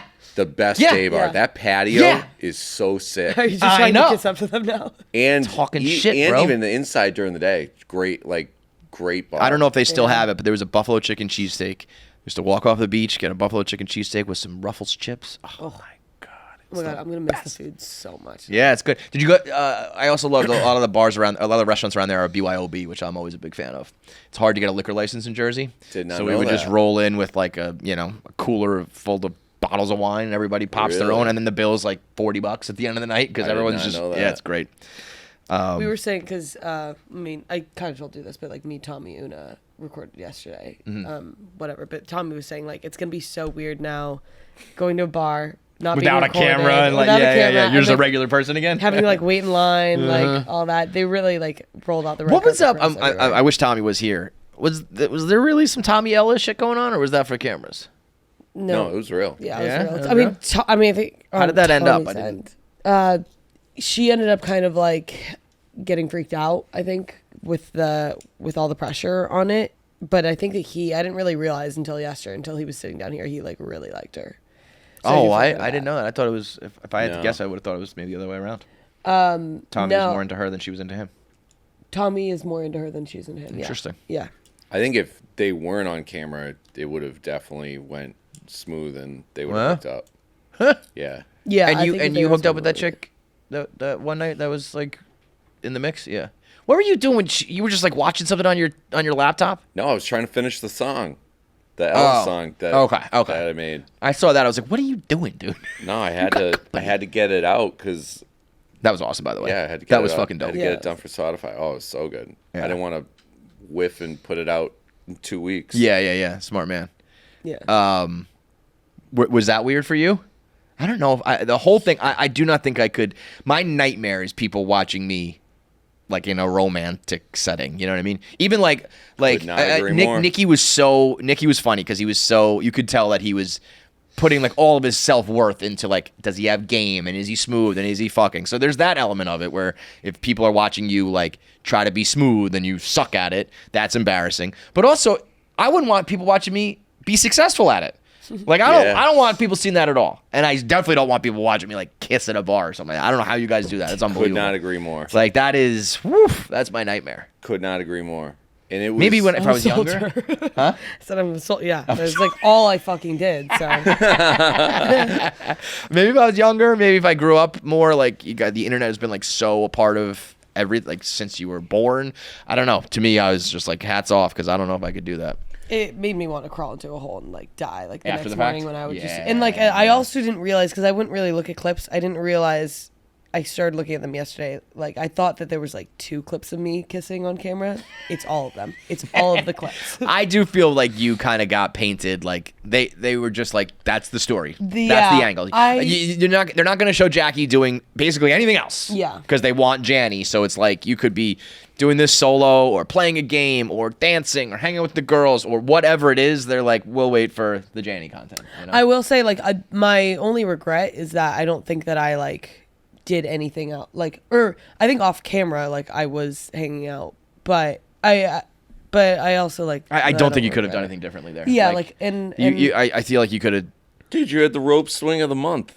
I had the rope swing the fucking month and people aren't talking Did about you it. see that? They saw that. Let me see it. I Hold on. I me see actually it. can't bring it up because I don't want to see myself like I can't. Was it actually good or? Fuck yeah, dude. She smoked it? climbed.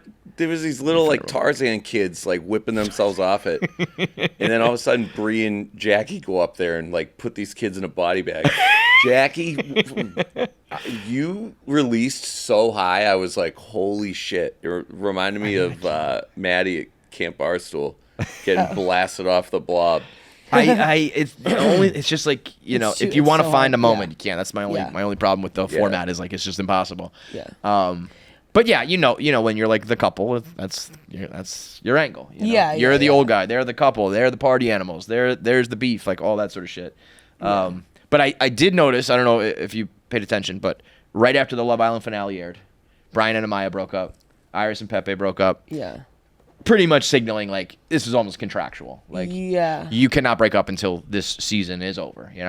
Oh god. So now the season's over. What can we expect from Janny? Imagine if Jackie was just like, we're fucking Yeah, we're done, done. dude. We're Like, fucking done. You fucking asshole. I've been putting up with you for 3 more weeks. We're fucking done. No, I think I like keep saying this. I'm very taken aback how. Sorry. Sound great, babe. I'm Jesus very Christ. taken aback how. Our whole house sounds like that. Yeah. Yeah. That was the only thing finish the whole time. Just by how much I like him, like I think I no, I like. I love this. I think it started out like I was kind of like leaning into it, and then You mean like for the cameras or like not for 'cause the you liked it? cameras, just because I was just like, I don't know. This is like what everyone's filming every time we're talking, whatever. Mm-hmm. Then I wasn't expecting him to be like just like so. He's the man. Great, like in like every single time. It was like mostly like off camera. I would just be like, whoa, like you're like so great, like That every makes time. my heart. He's Makes my man. heart warm. I mean, I like knew I love Danny. I've said it a million times. Danny and Jackie are like my 2 favorite people at the company. When there was even like in the very beginning when we started joking about it, that kiss cam video joke, like all that shit, I was very like, I would love this to happen. But I told her, I was like, if you don't want to date someone, like don't get forced into dating someone Yeah. because of like the internet or whatever. And I was so I'm like- very happy to hear that it's actually at least on your side. Yeah, I know. Like on his side. No, but Imagine the yak today. Danny's like, this he's show, like, that I show think was the this is gonna worst. be Yeah, because What if- normally what if- I'm like what if- so cold-hearted. So I was just kind of like when you were like joking about it, I was like, yeah, but I was like, I know myself. Like I'm gonna turn into the cold-hearted bitch that I am, and then You're not a cold-hearted bitch. You might say that about yourself. You're not. yeah, I think you. Well, whatever. You know yourself better than me. But I just feel like you have said before that you almost kind of like shut down or push people away. I Yeah. don't think that's necessarily being a cold-hearted Yeah, I bitch. guess I think it's not. like I don't know what to do in a relationship setting or whatever. I think it's more like nervous or whatever. Not like I don't think anybody would ever I call you can't a picture cold-hearted that at bitch. all. Really? Like I would never, yeah, Yeah. never think that. I know. I'll know fe- it's very I weird. feel like but I it's just like- feel like from having heard like your dating stories, it's like you're trying and it hasn't worked out, and then I think that becomes like a cycle. Not, Yeah. but I don't think it's like you're I've like, also, oh, like, dated, I met another great guy and I shut him down because I'm a stone cold bitch. I think it's yeah. I guess it's been like strictly felons. So it's a lot like, of felons. oh, One would say too many felons Pro- in your dating yeah. history. one would probably say that. Yes. But yeah, so no breakup now that the season's over. Again, we'll see. If We'll find out. I think things are gonna go 10 million times better Of course. For I mean, all now you can them. have like a actual. Yeah. I mean, the only thing is the long distance element. Like at least every week you guys are coming together. But what if you're one of those couples that fell in love at the Jersey Shore? It's a little bit different than the traditional. We fell in love at the Jersey Shore. You were on a reality show, but it could be. We'll see. Where was your first kiss? At the Jersey Shore. Was it at the beach or was it at a bar or the house? Either way, it's a Jersey Shore story. I don't know. I mean, we know where the first time that was in the house. Yeah, exactly. That was That house house almost fell down. Yeah, Shaking the apparently. foundation, echoing My through the God. hallways. You know what? But then it made it. Also, first of all, nobody talks about Dante's echoing. Did you make it echo? No. God, Yeah? did he make No. an echo? Yeah. No. I was in the other room. Look at him. I was like, oh. Was this she is the echoing echo. or he echoing? She? They echoed. You know what? I don't need to give away somebody else's audio. It's all right. It's out there. Yeah, exactly. It's on. almost free Come on, when it's it's out out there. It's like What was the audio posted? no. Okay. No. But the audio is like it's captured. Do you think? No, I don't even think. Because I remember them. When Jackie was saying like, do we have to post the texts with her drama? Gaz said to me, it was either the text or the audio. Yeah. So I think the texts are the better of the two. It's like you're literally a sick fuck. Yeah. But so yeah, your audio is probably on somebody's phone, Dante. Yeah. No. That's the Yeah, other 'cause thing. none Did of the they social did they people were like there. delete? Oh, okay. So I was just like, cool. So you were just sitting there listening to, Just sitting there being like, Dante make it echo. I could do something really funny right now. No, I'm not doing Dude, what it like Did you total her? just exposed just entire life exposed for a month. This I is know. like the most fucked up. It always cracks me up when people are like, until you've done anything even remotely related to reality TV, you don't understand it.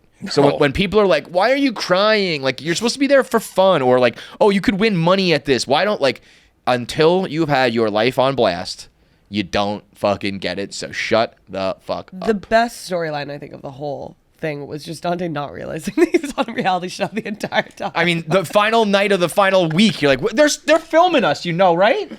Why are you guys filming? How about that thing Tommy posted where you were like, did you take that photo when he was in the photo with you My with both brain hands? was fried. It was so fried yesterday. I meant, was that on your phone? Okay. But Did still. you take that? It's like, But I never. I was Possible. like, I don't even remember taking that. Where did that come from? Was that on your phone? But it came out. Did you take that? And he was just like, Dante, come on. you really offered a great comedic relief on some of those moments that are just like old guy moments. Like I would for sure have them too. Like we're not ancient, but there's just a little. I always, in general, not just Barstool stuff, reality stuff. It's like I am watching myself in real time become a dad. Like the jokes that I make, the things that I say, like. When me and my kids like get up to leave, I'm like, everybody ready to rock and roll? What? Why did I just say that? Like that's such an old man dad thing, They walk in, I'm like, what's shaking, bacon? The fuck am I doing?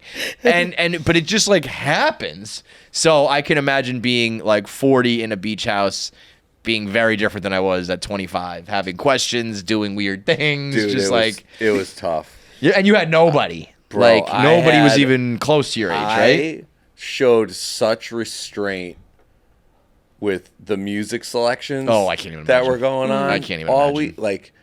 I don't think I've never understood Drake's streams. After being in a house with Nicky Smokes and Tommy Smokes all for they a play. month, I Yeah. get it. I Yeah. understand. You know what? It's all we heard. But you know what it is? I honestly like if I was in that setting, I would probably just put on Drake too, because it's like, you're good. You know what I mean? Like, there's not enough good music. If it was our day, you could put on like Yes. top 40, whatever, and it's just Nelly and Jay-Z and whatever, true. like hits after hits. It's true. If now I put on like a top 40, just like here's a random playlist, half of them would be terrible, not the Sure. right vibe. So it's like, I don't know, just put on Drake. You're gonna get some rapping, some R&B, some party shit. You're good. It's true. At least I knew the songs, as opposed to like when they were playing the APM, the unlicensed shit. Right. Well, that sucks. Dude, the first like few days of that, I was like, oh my God, I'm so out of the loop. Oh, like, so you didn't realize that it was just generic music? Yeah. I've never even but heard this random beat with no words. And I'm like, Nicky Smokes is on some shit like I've never even heard of. Yo, the funniest thing maybe of the whole I'm shit for me old. was when you guys were sitting around the table just like pre-gaming, listening to music, and then it was like, you're listening to DJ Dante the Dawn. I was like, oh, this motherfucker's playing his own mix. That was Those good. mixes were great though, man. But That's your lasting like offering to this world. Your magnum opus is those mixes. The restraint with the music, and then also just being so confused by this generation's slang. I was gonna say the lingo. I bet you have no Bro, fucking idea. I was like, yeah. and not to sound like a fucking old washed up dude, but three-quarters of the shit isn't even funny, or like This is old people talk though. yeah, I'm like, at That's- least our stuff was like clever or funny. I Like, mean, the explain. other generation said that about our shit. This is just how it goes, bro. Although, no, I will give you this because this is like probably the number one thing in my mind at all times as I've gotten older is thinking, am I just getting old or am I right? And I think with the music, I'm right. Yes. Like I think the music is objectively bad, worse, and the fact that like these guys will still listen to music from our generation. Yes. It's like, but the lingo and stuff is probably, I don't know. I think it sounds pretty stupid, but these are all just like made up words. Wait, can you guys give examples of lingo that you think is stupid? What did you hear that you were like most confused by? I don't even know how to pronounce it. Like the whole Oona was breaking down the whole chuz or chaz or chuds. Chopped? No, I got that. Riz? No, like chuz. Yeah, I mean, I feel like she it's has other lingo that I'm like. well, what? there's levels to the lingo shit. You know what I mean? Like She would I know my kids' lingo better than the middle generation. Oh God, like I know mine. They got one too. Oh, they. I mean, I also set a record this weekend for the most, just dad jokes in general, but the most 6-7 dad jokes that could possibly exist. Really? 6-7 is the stupidest of them all. Do you know 6-7? Yes, that got 6-7. Yeah, what is that? Like that is where I'm like, this is objectively stupider. Yeah, than, what like, is it? Some dude. Well, I just watched like the origin video this weekend. Somebody, I think it was like give this a rating or something. He like it was food, a drink, something like that. It was like a guy who was like a streamer, someone somewhat popular on the internet. Nobody, I don't think, massive. And they said like, what do you give that? And he was like, 6-7. That's it. That's it. And then like somebody used it in their video or like a music drop or whatever it was, and so I mean I said it 50,000 times this weekend to the point that my kids were like, enough. like one of Keegan, like a lot of his shirts, he just turned 8, so a lot of his shirts are like from a year ago say 6/7.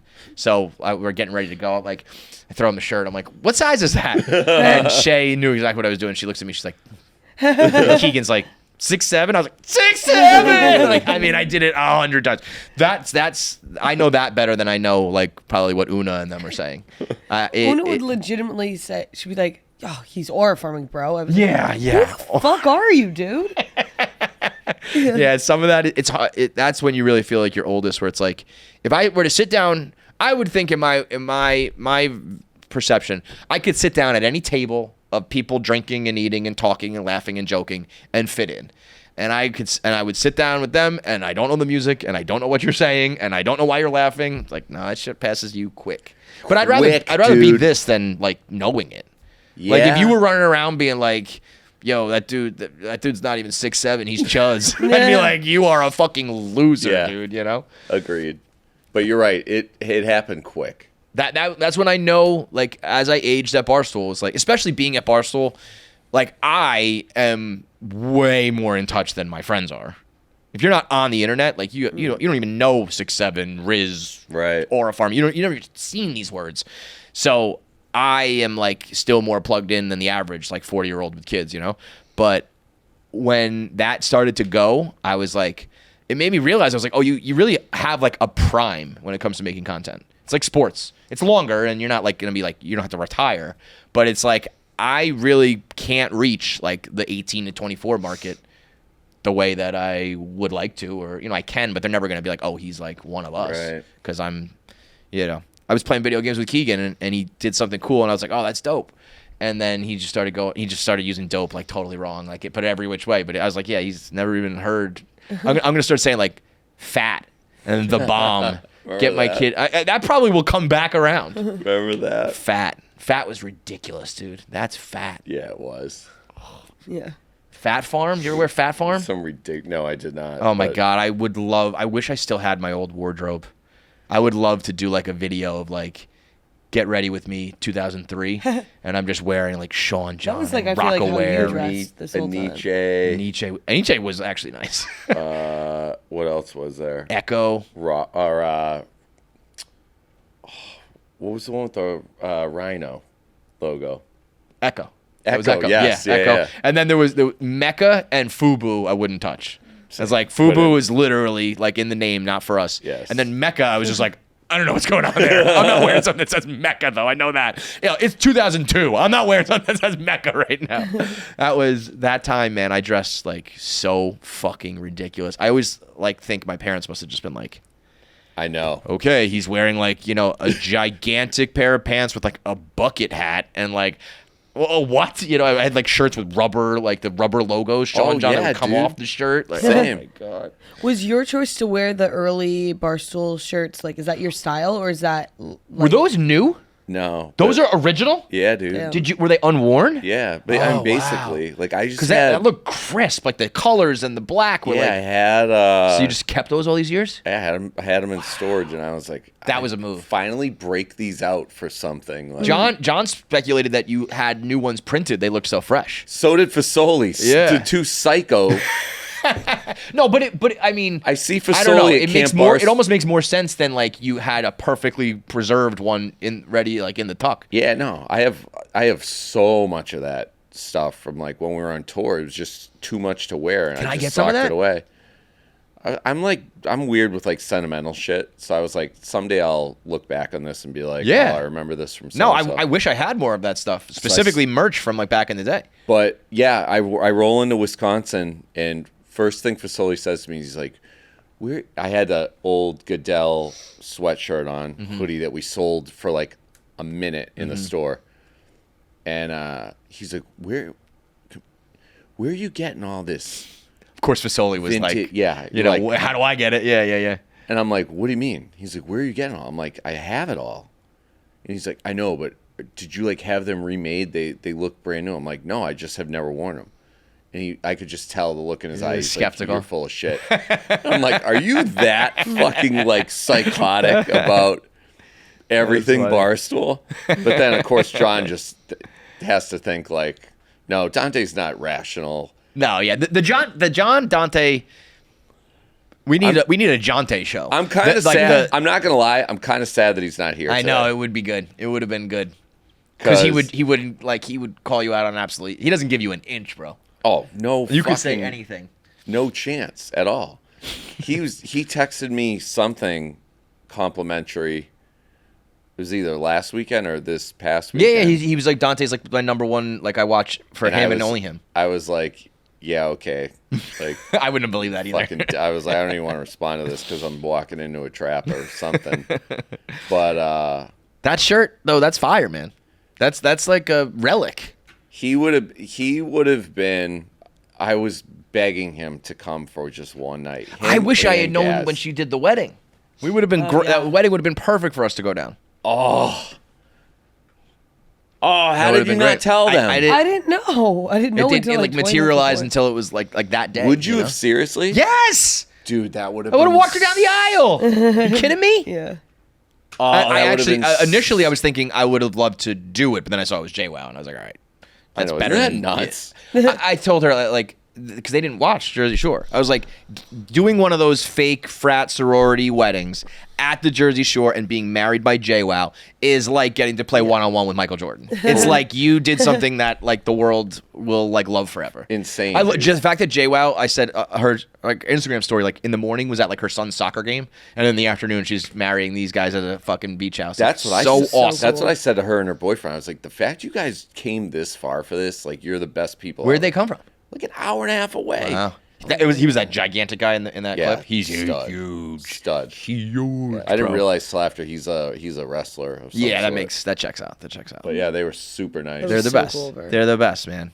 I thought maybe Paulie D was going to come after you were talking to him. Was there any chatter about that? Dude, we were when this got announced, he was like one of the first people I hit up, and I was like, You're just friends with him like through DJing and stuff? yeah. I knew him before the show. Wow. He Yeah, because he was older.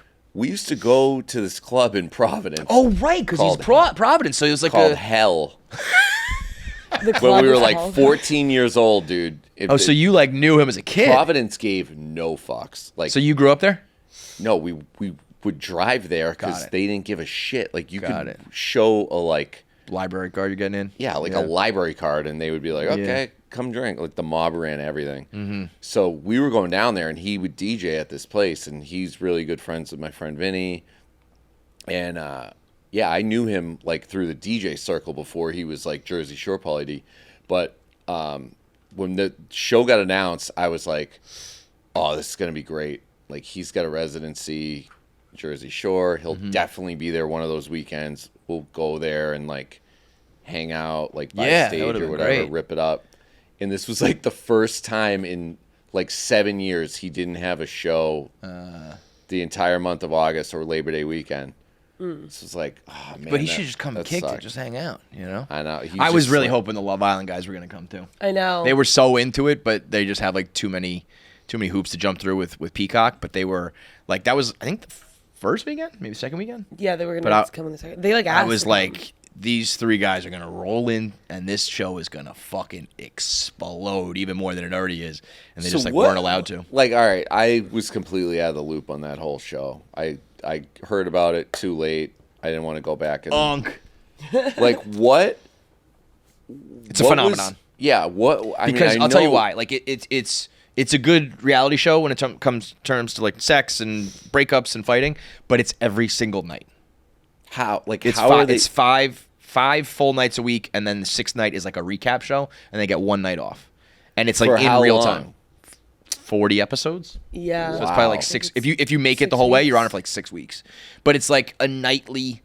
It's like watching a sport. It's like every night at 9:00 there's another episode, and it's like I think it's like 24 to 36 hours ago. How so does it's all that in work real time. production wise? That's I my know. favorite part about it. I know it's like gay and lame and silly, like you're an old man, you watch this shit. But from a content point of view, I just feel like it puts other shows and other producers on blast. That it's like, why does it take The Bachelor 6 months to Yeah. come up with an episode?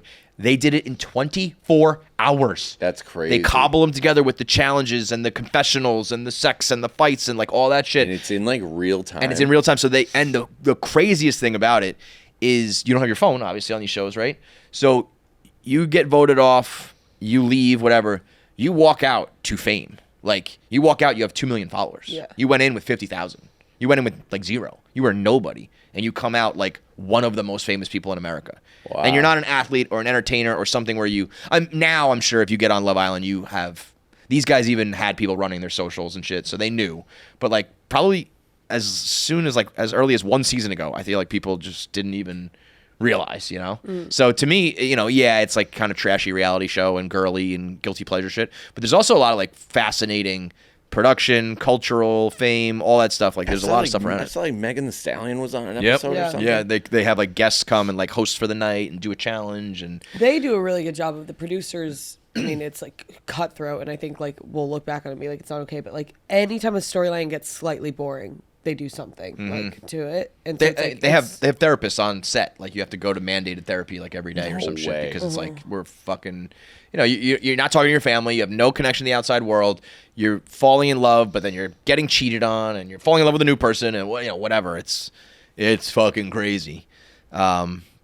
But Were you know, they you like guys can voting people off and adding new people the whole time? Yeah. So the whole thing is like you start off with a crew of like 4 or 5 people, 6 people, whatever it is. They link up, they like fall in love, and then they're like, here's 6 new like unbelievably hot 3 girls, 3 guys, and then you're like, okay, wait a minute, I actually like that person, and then from there it just goes, you know.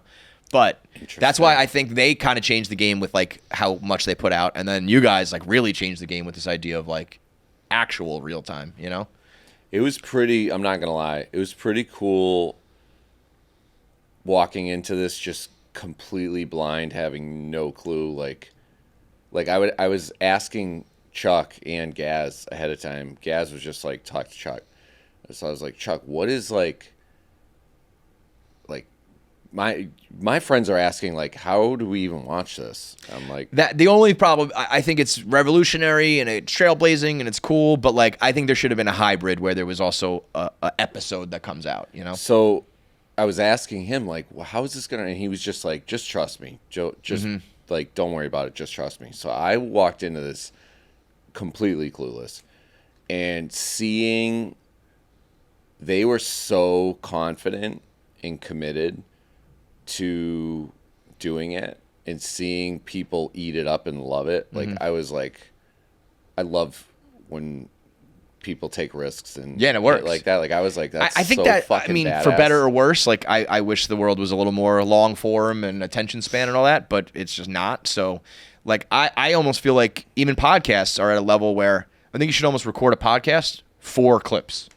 Rather than a clip being promotion to go watch this episode, it's like we talked for an hour and we probably got like 10 good moments, like scrap the rest, you know, which kind of sucks in my Does mind, suck. but I also agree. that's just the way it's going. So like, yeah, no surprise that also this type of content, if you're the type to watch drunk people fucking around and hooking up and fighting, like you're probably the type on TikTok and scrolling and all that shit. You know what I mean? So it's not like Yes. you're not watching The Godfather here, you know, you don't need like the whole thing, but Yes, very true. yeah, it's all very interesting. You guys did it. Good job.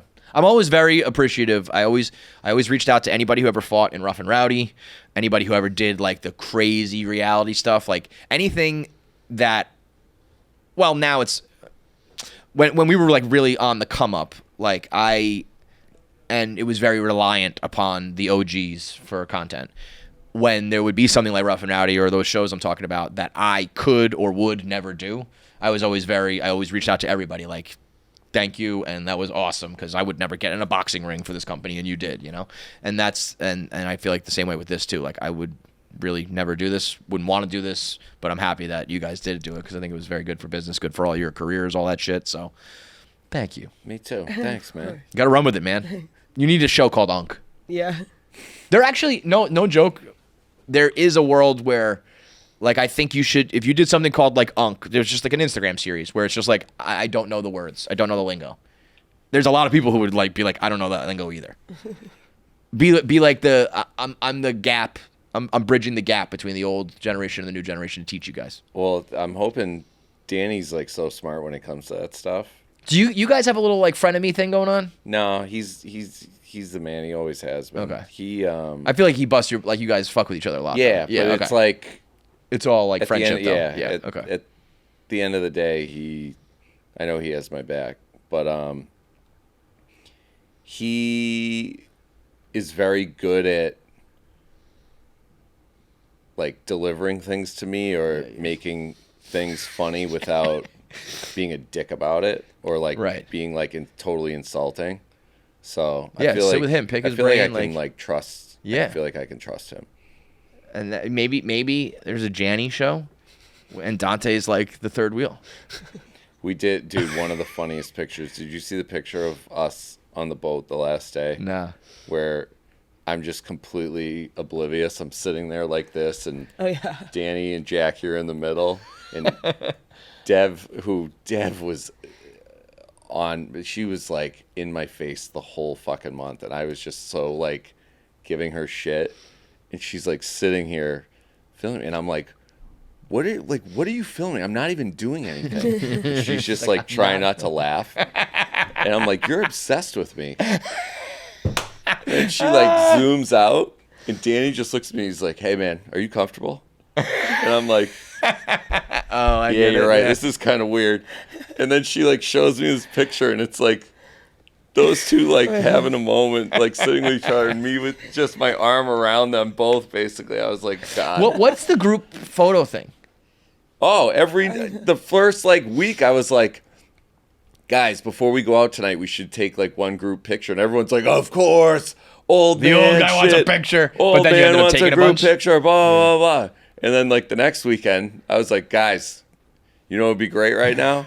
group pic, and then it became like a big running I joke. missed that until like the third weekend. I Got it. realized That makes sense. But they always came out great, and everyone was gonna like, say, all right, good call, good you call. do need those Yeah. pictures. Yeah. I sent a text last night at 1 a.m. I think everyone was passed out, but I was like, let me find it. It was actually pretty funny. You're like, what's next for Yeah, you you know guys? what's You awesome? guys gonna It's like, just like I go, you guys want to know what's pretty freaking awesome?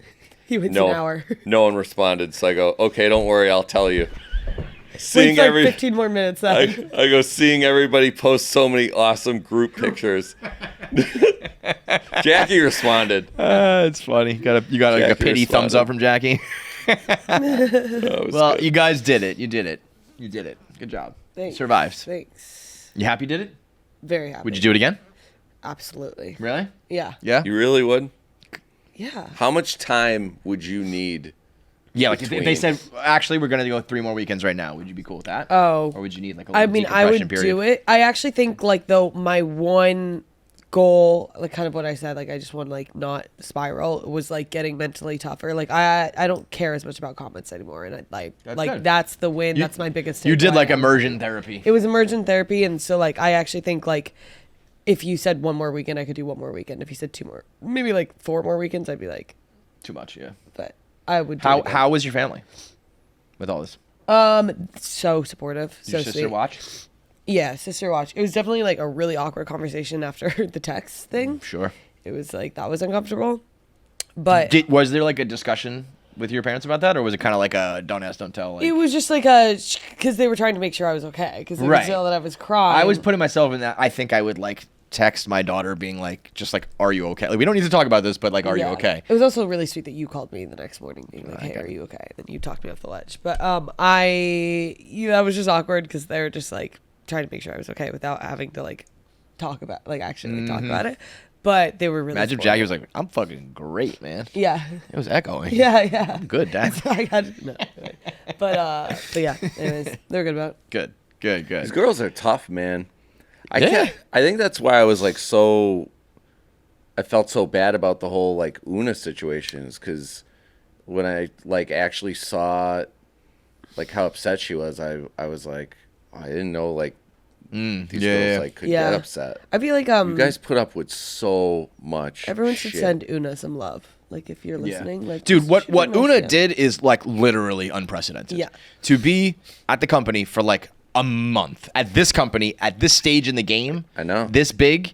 And She being rolled into so like young. $1 billion company at the age of like what 20, 21, whatever she is, 22, yeah. 22, and like came right into KFC Radio and was like ready to work, doing a ton of work with Midnight Bean, like whatever she's asked, and then thrown into a reality show that we didn't even like. I couldn't even give her advice. You know, Right. if it was Survivor or something, like, all right, here's how it's gonna go. Here's what you Right. want to do. Here's what you want. I was like, I have no fucking clue. You're on your own, no safety net, no training wheels, and just went. And a house of like pretty big personalities. Yeah, dude. Just Yeah. being in a house with like Brianna alone is Yeah. like what the fuck.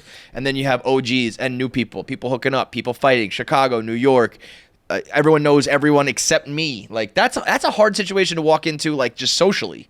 Yeah. If you walk into a party and like no one knows me, Right. now but you're doing it on camera in front of people, and they're also like, dance for me, be funny, be Right. entertaining, be cool, be hot, be fight, but don't be a bitch. Be a bitch, but don't be too. You know what I mean? It's like it is a very hard thing for anybody to navigate, let alone someone with no experience, no like has not gone through the fire yet, does not know how to handle comments, wants to be liked, like all of that. I don't know. I think that was very impressive. Felt totally the same. I was campaigning. I mean, I hope she ends up getting a job. Part of me feels like if you did this show, you deserve like a 1-year deal at least. Like you went through the Yeah. fire. Here's enough of like a runway to try to make something out of it. We'll see what ends up happening. But I feel like whether you liked it, didn't like it, hater, lover, whatever it is, like doing that, I think is worthy of some sort of reward, you know? Again, for the amount of people here too who like don't do things like that or couldn't do something like that. I don't No, know. couldn't There agree more. should be Plus- a pot of gold at the end of that rainbow. Plus, I didn't even know the backstory that she was there basically because Big Cat was like, she needs to be on the show. Yeah. They needed to balance. It was like Danny wanted in, Right, but they but wanted like the you amount can't of girls say and guys. no. Like you can't say No, no. yeah, there like was no shot. There was no shot. I mean, she wanted to. Don't get me wrong. We talked about it, and I was like, I think this is, if you're looking for a job, you need to do something big. It's actually a very. I think she's done a little bit of this, but I'd love her to, now that it's over, put together like a whole video or a series, because so many people are interested about how do you get a job at Barstool, and her journey to at least try to do that is one of a kind. You know, so if you made a series of like, hey, if you're looking for a job at Barstool, here's my experience, and go from the application process to becoming an intern to getting thrown into the fire to dealing with that, and you know, hopefully it ends up with a job at the end. But even if it doesn't, like that piece of content, I think would be very cool. I think there's a lot of people that'd be interested. She's a badass, man. I got to like talk to her a little bit off camera, and she was telling me about like her parents, how she was raised, and it all made sense. Super smart too. Yeah. But like, Really her smart parents girl. are like entrepreneurs, like risk takers. Mom's like self-trained fucking James Beard award-winning chef. Wow. Runs this restaurant. I was just like, holy shit! Like, you get to that level, like you bet on yourself big Right. time a lot. So Yeah. it was no surprise seeing that she's like the same way. Oh. I hope that, I really hope it works out. I mean, if it was up to me, I would give her a job myself, but it's just like head count and revenue and all that stuff. It's not. Extended till the end of the year. Yeah. So she'll have more time to make it happen, but I almost feel it's like, what else do you need to do to get a job? Yeah. But whatever. That's a different conversation. All right. So anything else on Beach House? I just have a few I have a bunch of things actually I wanted to talk about. What? This is gonna be awkward with Jackie sitting here, but what? The thing that really, I think, shocked me about being down there for the month and kind of posting up and watching like this generation interact. Uh-huh. Our guys had not changed at all. Like our crew, like Nicky and fucking Tommy are like out there before Nicky got like wifed up. Uh-huh. Just talking to every girl they can. That was fine. But there were like no guys the entire month coming up to the girls we were with. I thought it was going to be, I don't know. I was like, we're going to need way more security than what we had. Well, that I felt for sure going into it. The only thing I would say though is like, I don't care how hot you are, how cool you seem. If there's a bunch of cameras around, I'm not going near you. But dude, I would bring this up and the girls were like, yeah, do you know what though? They send us messages saying, hey, I saw you at Leggett's tonight or Osprey tonight. Like, what's up? It's all the phone, bro. They are that Dude, I mean, think of it. scared. Well, I don't think it's necessarily even scared. I think it's just like the process for them now is like, we had to do that.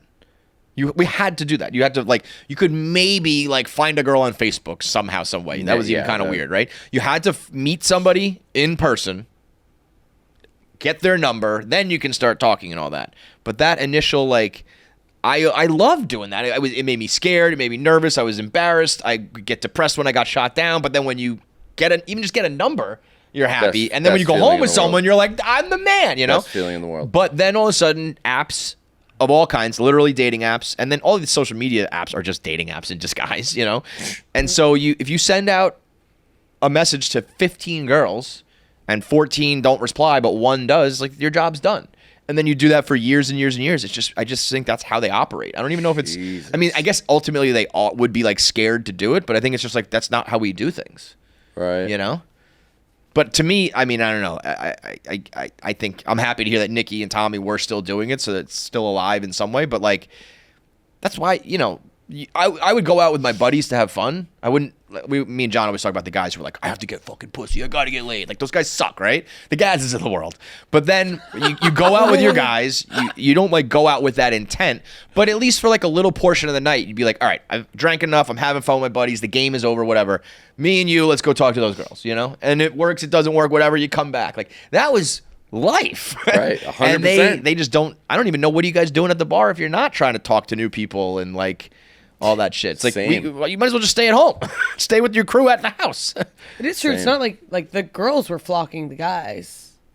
The guys. I really think. Shout out I think girls. they need to like write a book on how bad probably your generation fumbled the power of the pussy.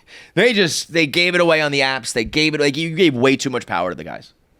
No, but I feel like the girls would come up to like Tommy and whatever, and they would like. That's what I They mean. weren't afraid like of the cameras. They would like. But I almost feel like that, like it should be the other way around. But you guys have let it get to a point where you have to go up to them. Agreed. Yeah, but If you want to go up, it's fine. It's just a world where, like, pretty girls used to be able to walk in and just sit there and wait, Yes. and then they would be like, "Get the fuck away!" Yes, And it's like exactly. it was the meanest, Yes. worst feeling in the world. But I wouldn't even be like, "You bitch." I'd be like, "That's how this goes. Yes, like, that's you the- are the prize. that's the We way have the to world fight for works. it. And if you say no, then that's that." Yep. But it does feel, I feel like more so like we don't have to wait on the sidelines for somebody. True. If you want to and you're aggressive about it, fine. But if it's like, well, they're never going to come talk to us, so we got to go over there. That feels like the system is broken. Dude, that's all I kept thinking as I was just like, man, if I had a place like this at these kids' age with my friend, like you said, if I rolled in here with my single friends at this age, this would be heaven. We literally my heaven. crew always did it wrong because we always had girlfriends. Yeah. Either literally girlfriends or friends who were girls, because we also needed the money. So we wanted to like rent a mansion. We needed $1,000 from 15 people, Right. and you bring a couple girlfriends, friends who are girls, whatever, and then there are guys who have crushes on them, but they're friend zoned, and they don't want to bring home another girl to mess that up, or they Right. can't bring home another girl, or if you do bring home another girl, these girls are upset with it. It just the way to really do that, and I had a blast doing that, but what you really should do is at least a couple summers here and there where you just go with your guy friends and you're fucking animals. You're just Right. animals about it, No rules, anything goes. And then you can do it when you're in relationships or with other girls or whatever. But yeah, if you really like do it right in that way where it's just like endless, it's just from Memorial Day to Labor Day is the journey, I believe it. Because I told there's a lot of people don't do this. I've said this so many times on the podcast. I don't know about other regions and shit, but if you're from New York, New Jersey, whatever, get a Hamptons house or get a New Jersey house. To me, it was like it's better than college. Like post-college, doing that is the most fun I've ever had. Whether you're fucking every night or you're just partying, just hanging out, whatever it is, the most fun I've ever had.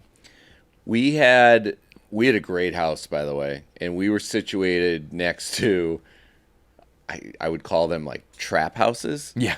There was a lot that clearly the house got washed away in the hurricane, and instead of rebuilding, they built two like Little shacks, right? trailers. Yeah, they have addresses down there that are half, like 301 and a half, where it's like That was definitely it. But there were two on the same lot, like they back to back, and then they were split. So there was like, instead of two groups, there was four in sharing this one lot, and then behind us there was another same situation. And yeah, these kids were out all day, every day.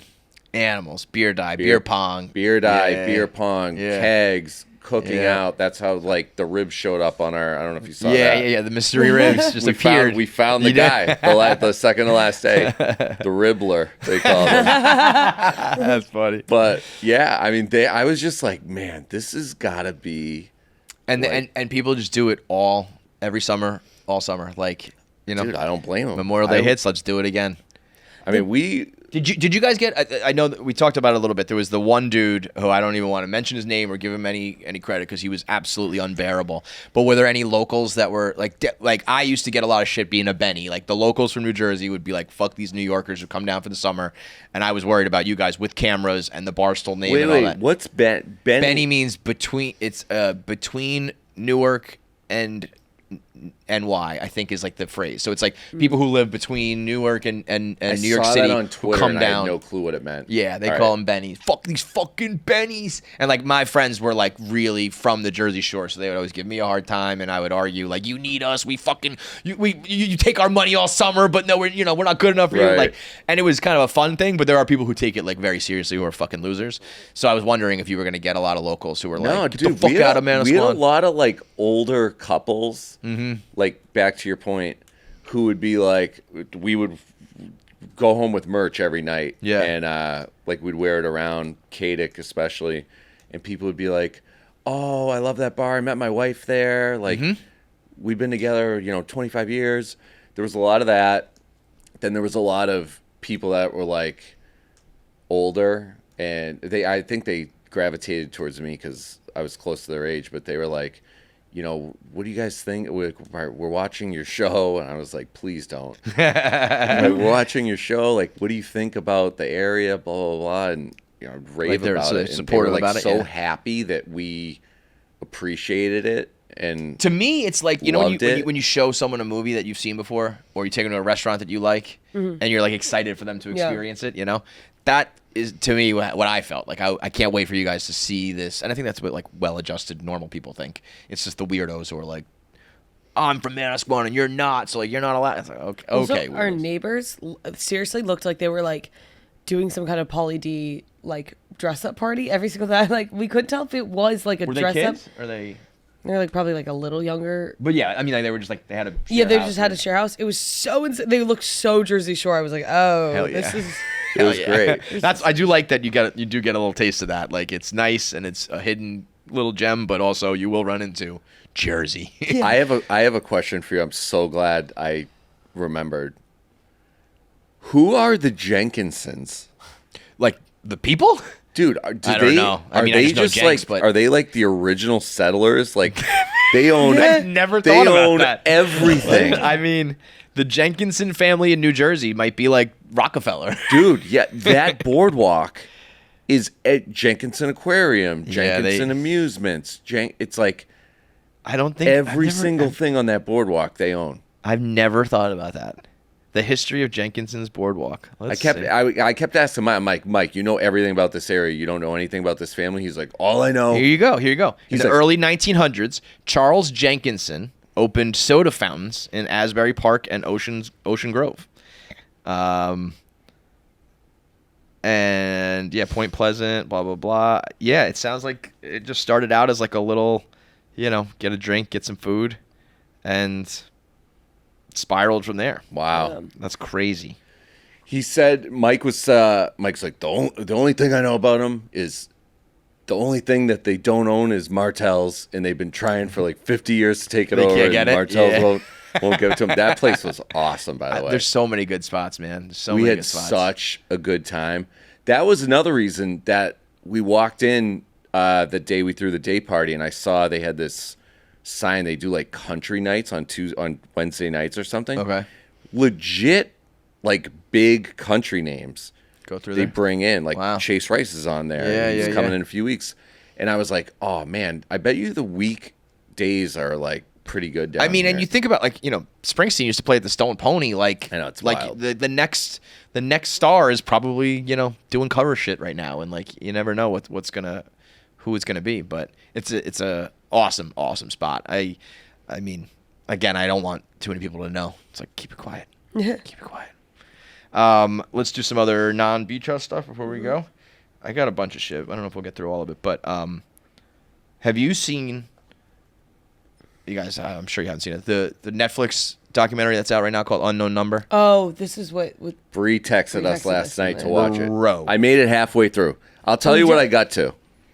I got to the point where the detective finally started like Trying? trying. Bro, yes. It took 2 years for them to do the most basic thing. Wait, let me set it up in case you don't know.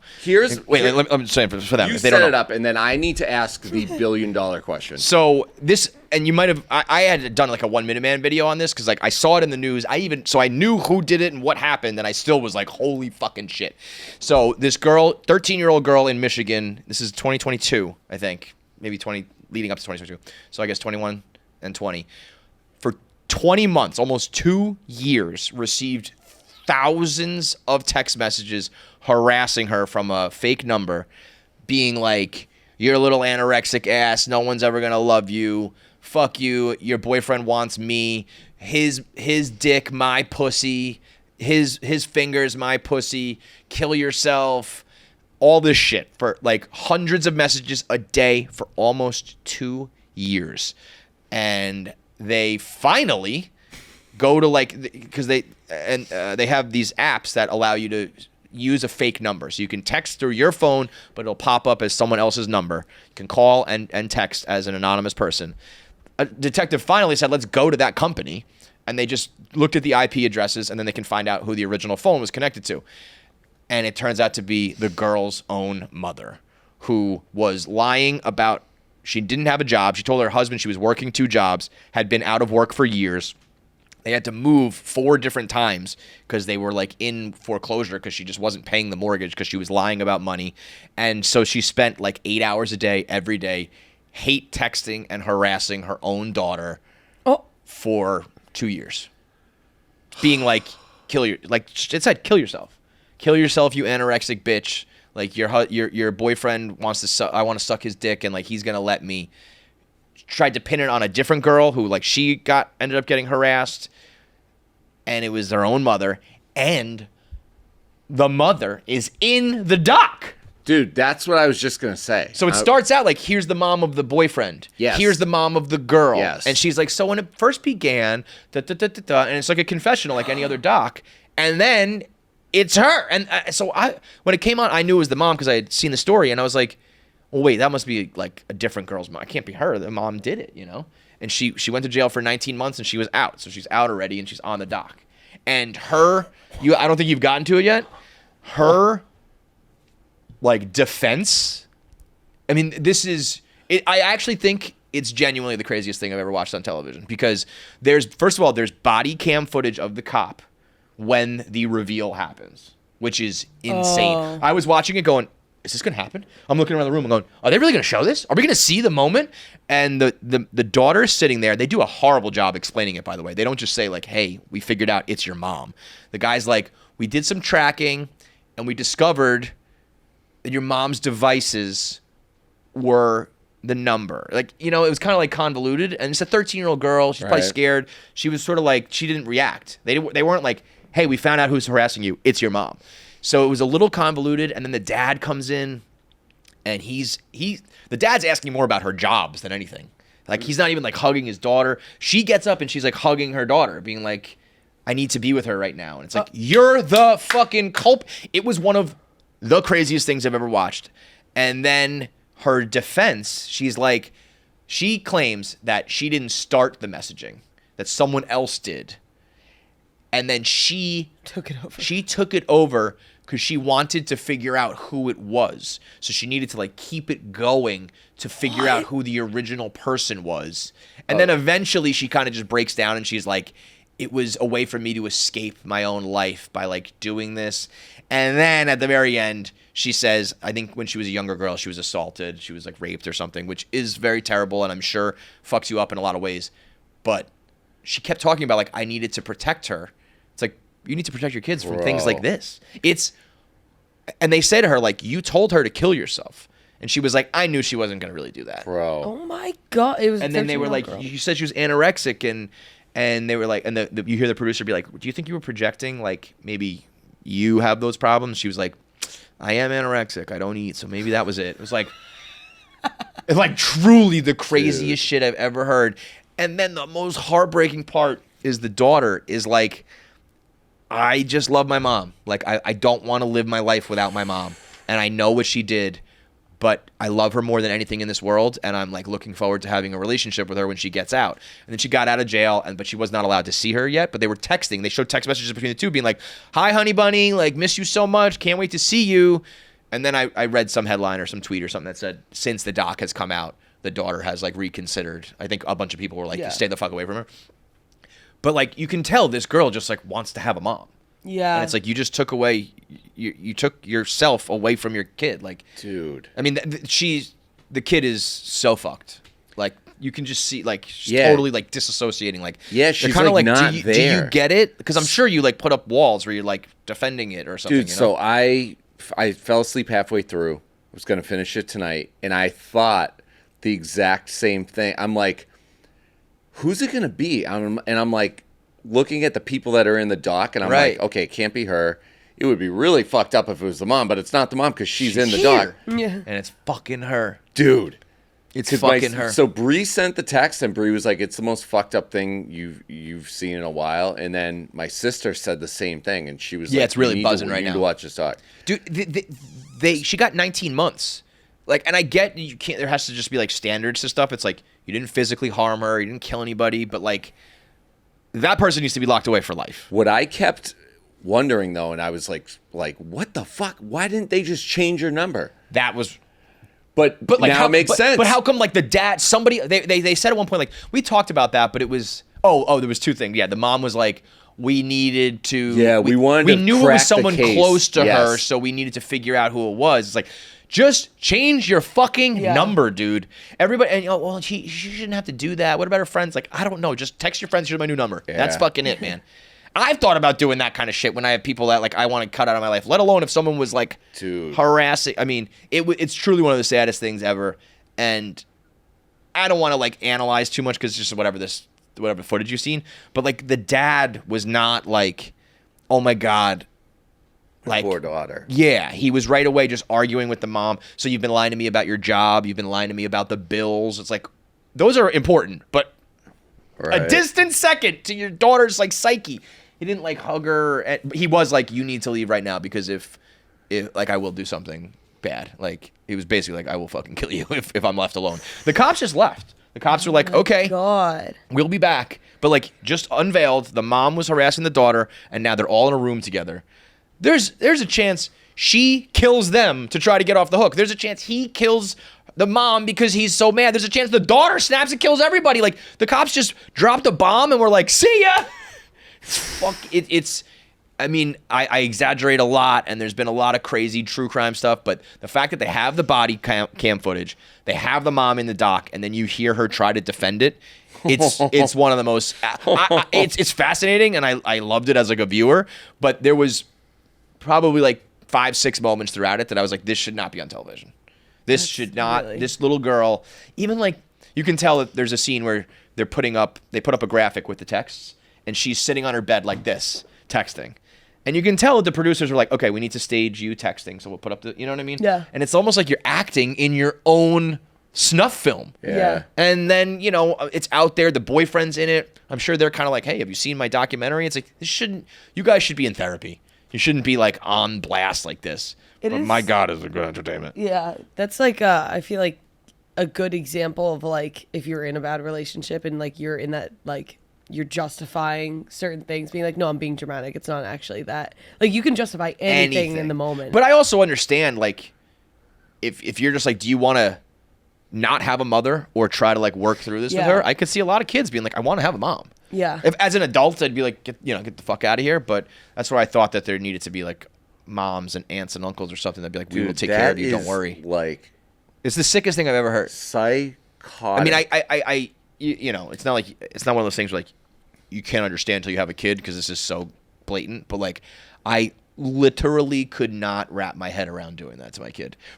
I was saying to Eddie, because Eddie loves this stuff too. Like, I love this new wave of these documentaries being like 90 minutes instead of a 10-part series.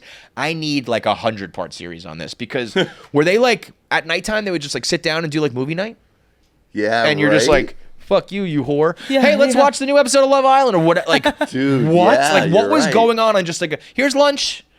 You fucking slut. You're like, right. what? Wait, how right. old was the girl? Sorry. 13. Okay. At like your weakest, most Yeah. formative years. She was like, she goes, I did know that she was like skinny. And I guess I was like kind of preying upon her insecurities. You fucking Bro. think, bitch? Fucking insane. And she's just like out and free. Like, I'm hoping this does like more damage to her than like the jail sentence where it's like, Yeah. I hope that girl, like everywhere she goes, is like, you're not welcome here. You're shamed everywhere you go. It's the final scene is the daughter being like talking about how she loves her mom, and they just pop the text messages up. It's brilliantly edited, and then the final word is her going like, I just love her more than anything. And I was like, oh my God. The boyfriend's in it. And he's like, yeah, we don't talk anymore. Like, yeah, I'm sure they Yeah, ran for the right? fucking hills. And it's like at the end of the day, you know, this woman was raped. She has all sorts of issues. But it was just like she wanted to fuck her daughter's boyfriend. Dude, he They said, said after they broke up, she would still go to all of his sporting events. What? She was like when he said when they were together and he would eat at the house, she would like cut up his steak for him and all these things that he was just like, that's weird. But you're just not assuming like, oh, she's a psychotic stalker. You're just I got to the part where he finally was like, yeah, we can't date anymore. This is like too nuts. And she was getting texts like, we won. Yep. Like you broke up with him. Like I won. Yep. Yep. Dude, what? Imagine saying, and you know what? The cringiest part of the whole thing is she's trying to talk like this generation. She's like, "LOL, bruh, you know what I mean?" Like she's using terms and shit that just like, right. You concocted this whole like character in your head where you're like a 15-year-old girl. You fucking loser. Like that to me, that person should legitimately, I think, be in jail for life. I know you didn't kill anybody, but like, why are there apps like this out there? Okay, so that's my main thing. Like, and I when I did the 1 Minute Man on it like a couple years ago, if there was one thing I want to like go to my congressman, you know, when you see like Kim Kardashian's becoming like a legal whatever because she's like fighting for a cause in the Innocence Project. My crusade is to get those banned. Wait, which apps? These apps that allow you to text from a fake number. Yeah. It's like the only maybe I'm not thinking it through. Is there any value to that? Nope. It just allows you to anonymously contact someone. In what world? The only thing I could think is if you had an abusive husband and they wouldn't let you like talk to the kids if they saw their number. So I'm just trying to concoct like a crazy scenario where you would use that for good, because 100% of the time it is stalking, harassing, exes who chase each other down. Like there's no good that can come from that. Those companies should be shut down and like sent to prison for even making that a possibility. I've dealt with it. I know other people have dealt with it. Like I know too many people who have dealt with that level of harassment too, all day, every day. I can't imagine it for 2 years like that girl went through. But even if that happens to you for a week, a month, it ruins your life. It's like you're being watched and stalked, and it's all because these apps exist that just allow it for free. Yeah, for free. Like no problem. I could do it in 5 minutes. Download the app, put your number in, text it with this fake number. Done. It's so fucking easy. Like they in the doc, they were like, she did work in IT. Doesn't matter. You know, if you can come up with like I have a backdoor VPN that can fine, whatever. This is like the dumbest fucking person in the world could download that and do it in 5 seconds. And I feel like the cops always have a hard time tracking down that number. Why is it so hard if it's a free app that anybody can get? There was one cop who was like, we're trying, like, have you thought about changing the number? And that was it. At the end, the boyfriend's mom is like, fuck the Michigan Police Department, fuck these guys, fuck that guy. Really? And like, thanks to Mr. Smith, the only guy who did something about it, because he just like went, it was called Pinger is the name of the app. Fuck you, Pinger. They went to Pinger and they were like, you know, subpoena, whatever, warrant, what's the IP address? Boom, done. That was it. 2 years late. Like, you just let that girl get her life ruined for 2 straight years before you did that. Nuts. Wow. Crazy. It's I mean, it's up there with like in the Jinx when he confesses to the murder in the bathroom and everyone remembers that moment. Like watching the reveal was one of the weirdest. Again, I was like, I feel gross even like watching this, but it's also pretty fucking amazing as far as theater goes. So there's that. Also in the entertainment world, the Venice Film Festival is going on right now. Jacob Elordi's new movie, some Frankenstein movie, got a 14-minute standing ovation. And then the next day, The Rock's new movie got a 15-minute standing ovation. This is my biggest pet peeve right now. Hollywood does a lot of phony performative shit.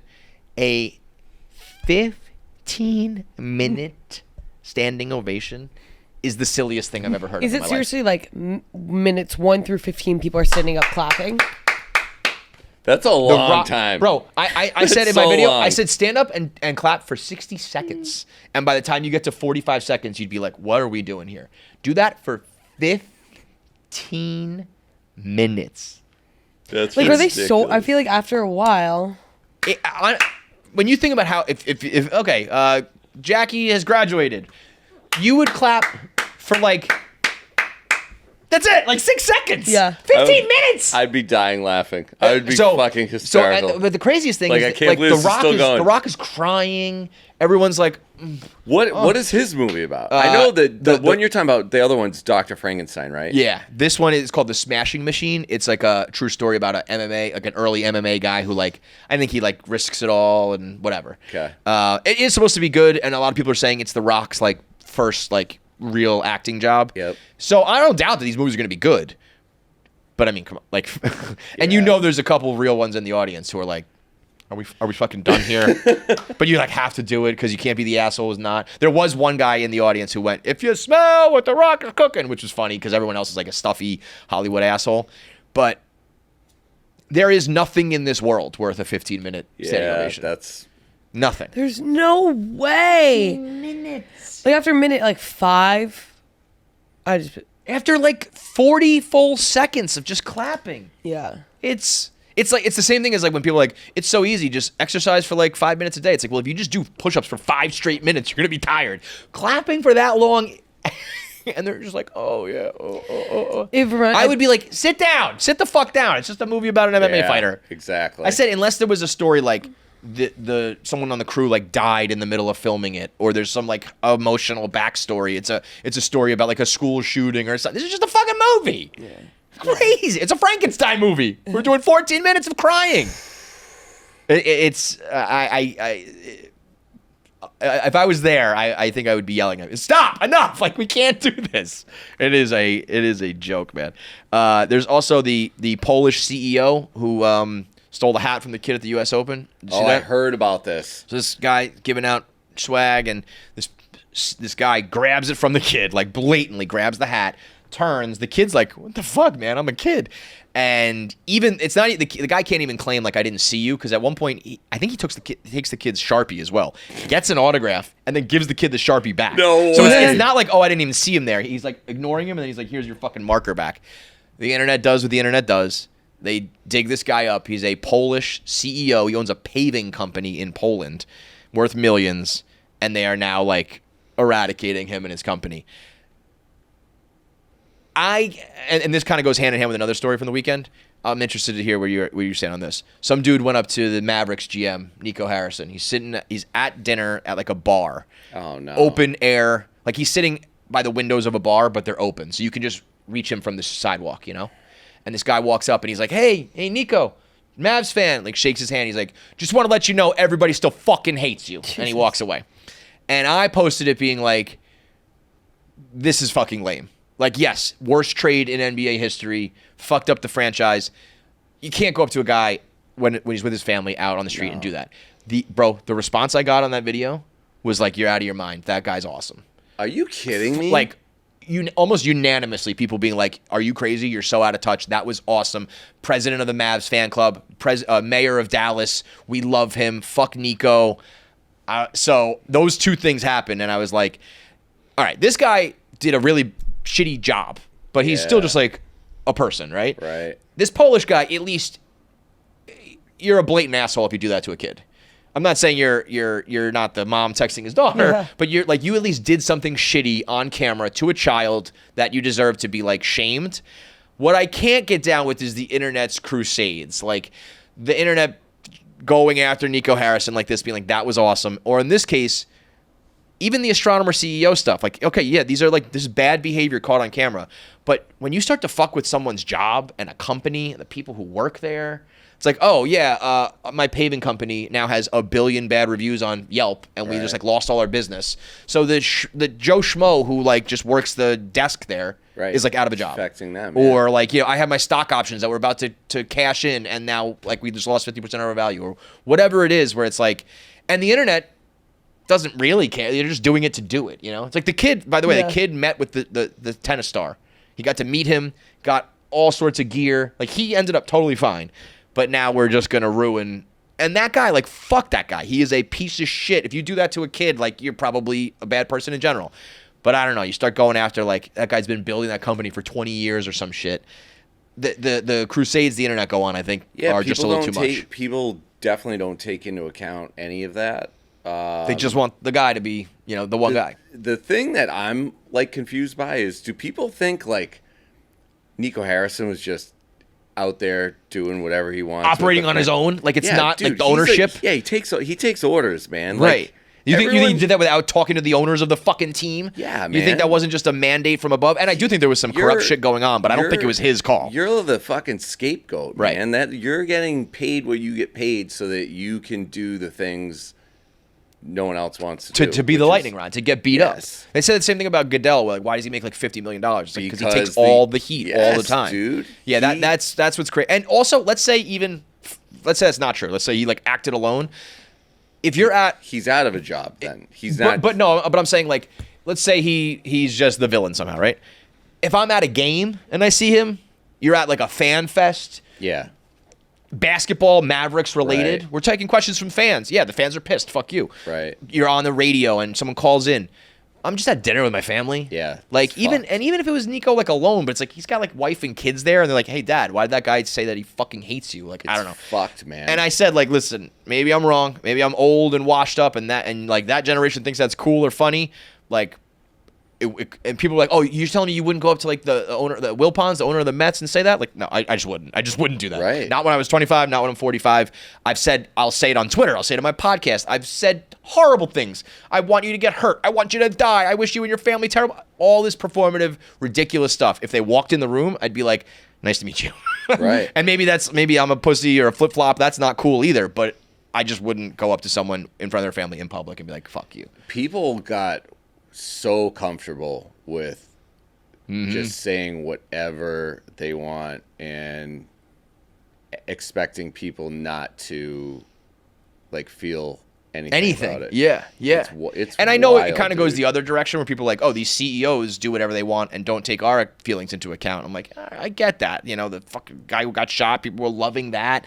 Like these things where it's like, all right, yeah, there's some bad people. They just do some bad things, but it's like, I don't know, especially when we're talking, okay, this kid didn't get a hat. He didn't fucking hit him. He didn't hurt him. Like, I don't know. There's some things where, you know, yeah, that guy sucks. Shitty behavior. Let's make fun of him relentlessly. Fine. But, like, let's hunt down his company and give it bad reviews and, like, call advertisers or whatever the fuck it is. Like, I don't know. You start fucking with people's money and careers, and there's a whole company that's affected because, I don't know, this kid didn't get a hat. The review game sucks, dude. Because it does matter. Sucks. It's like, you know, if you're like a sponsor or a partner or whatever it may be, and it's like, should we go with this company or this company? Oh, this one's just getting flooded with negative. Let's go with that. It's nothing personal, but like, why would we? You know? Yep. That to me is slippery slope. But I mean, fuck yeah, you're a fucking idiot you're an asshole for stealing that hat. But No, that was good. I didn't know the context on that. I had no clue about the Nico Harrison thing. That kind of fucking it almost makes me that's like depressing. it makes me like root for them and the Mavericks to be like, Yeah. what if it ends up being awesome and the Mavericks are good? It's like now you did all that for nothing. Oh, it'll be completely. Same thing with the Red Sox right now and Devers. People were Dude, I killing know, right? Breslow. It's like, okay, actually it worked out. Now what? I Now know, you right? you tortured this guy for 6 months for nothing, you know? I know, right? And they got Cooper Flag. It's like the Mavs might be totally fine now. Who Yeah, they knows? are. And the last thing, I mean, I guess Trump is speaking today at 2:00, so he is alive. I don't know what this announcement will be. Maybe, who knows? But I was thinking about it, like him not having anything on his schedule made people be like, he's dead. And it just never more that I feel like being president of the United States sucks so much. If you much. like, my favorite thing in the world is to not have anything on my schedule. What are you doing this weekend? Nothing. And imagine if that was if that happened, people would be like, "Oh, he must be dead." Was there anything that you like missed so that they? I think there was like a usual like press conference or something he didn't do, and then it was just like, yeah, he doesn't have anything on the schedule. I don't think it was anything that he had to be at or canceled. It was just like clear the schedule, which is like, I don't know. First of all, I don't think we saw Biden for like years at a time. And also maybe there is like something medical, but he's not dead. I don't know. There's a million reasons where you could be like, I need a couple days off. And you can't do that without the free world being like, well, he's probably dead. That sucks, dude. It's gonna really pain me to point this out and say this, but you know who was pretty on top of the conspiracy side of this thing? Who? Nate Dogg. Yeah. What did the dog say? The dog who thinks I'm crazy conspiracy theory guy Oh, he was like tinfoil hat. He was saying he's dead and stuff. all week. And now he's just not. Sending me updates. It's like last night, half jokingly, like I think they're gonna put a memoriam to Trump up on the screen at MetLife. Do you think he was trolling you, or he really meant it? He was half joking, half serious, but he was like, he's like last night. He was like, he's fucked. He definitely had a stroke or something. That's why they're hiding him. Listen, it is possible. Don't get me wrong. Like, it could be the case. But my main thing was, if there was ever a president who would be like offended by that, it would be him. And it's so easy to just be like, proof of life, I'm here. You know what I mean? Right. By the way, my phone case is purple, huh? Well, they did the. I got it delivered. I thought it was blue and it came out very purple. Kind of That's pretty purple. But like, I'd just be like, yeah, no, I'm alive. Like, I guess. fuck, like, oh, you thought I'm old and like decrepit and dead? Like, I'm still here. It's so easy to do that, and he just didn't do it. I guess one of the things that fueled it that Nate told me was that Gruden golf picture that they said was like 2 days ago or whatever was actually from last week. Oh, so they were trying to be like, so he he's was alive, like, he's fine, but it was fake. he was like, that is weird. I mean, don't get me wrong. There's some weird, suspicious stuff. Yeah. It's more just that, like, if you miss a couple days. I think the picture was I didn't even hands recognize him in the picture. Oh, I didn't even see it. What was it? The golf one? No, he came out. I think he came out of the country club, and they got a picture of him with like his hat down, but it looks nothing like him. Maybe it's not him. Maybe it's body double. Did people suggest facelift by any chance? I think he's just old. I think he's just Could be. Maybe he got a little plastic surgery, needed a recovery period. I think he's just old. I mean, that's why I said, like, there could be something wrong, because he's a 70-something-year-old man under an insane amount of stress after a lifetime of public living and partying. I guess he doesn't party, but you know what I mean. Just like that can run its course and take its toll. Maybe he is, but man, not the life for me. It's crazy how though. such close tabs. Like, even like, I'm always so shocked when one person unfollows somebody on Instagram and, And they know, everybody I knows. know, It's like, because people on the internet are close just fucking consumed with stalking and hiding, and you know, like, there's people out there that's all they fucking do. yeah. Even if it's their own goddamn daughter. And then the last thing, there are people who are like harassing, or not, I guess maybe not harassing, but like talking shit about Bruce Willis's family that I want to like kill with my bare hands. Bruce Willis has reached a point with his dementia that he's moved into, they have a second house that is fully with a team and a crew and like the care he needs. And they're painting it like they're just dumping him at like a old folks home. And they're like, oh, his family's not even taking care of him. They're just shipping him out. And it's like they have a whole second house with all the care he needs because they have the money and the means to do all that. And the wife was like, Bruce would not want me and his daughters to live in a house geared towards his needs. They want to live in a house geared towards their needs, all the stuff that they need, live a normal life. So it's gotten too much. They said he can't speak anymore. He doesn't even know that he doesn't know that he was like a Hollywood immortal. He's, it's just, we're at the final stages here. So they moved him into that. That is and there are so people just sad. like these first of all, I don't know what it is about Bruce Willis specifically, but it seems like it really hits like a lot of people's hearts that he's just like the man, and he was like John McClane, this tough guy, and now I think dementia is so hard because it's like it makes you weak and like you just look and sound and feel different. But whatever it is, like I'm like, don't come for the Willis family. Fuck that. And everyone just be like, oh yeah, you guys are like, you don't care about him, you don't love him, you're just dumping him. It's like they've been by his side like for 10 years doing this. Like they're, and I think that's one of those things.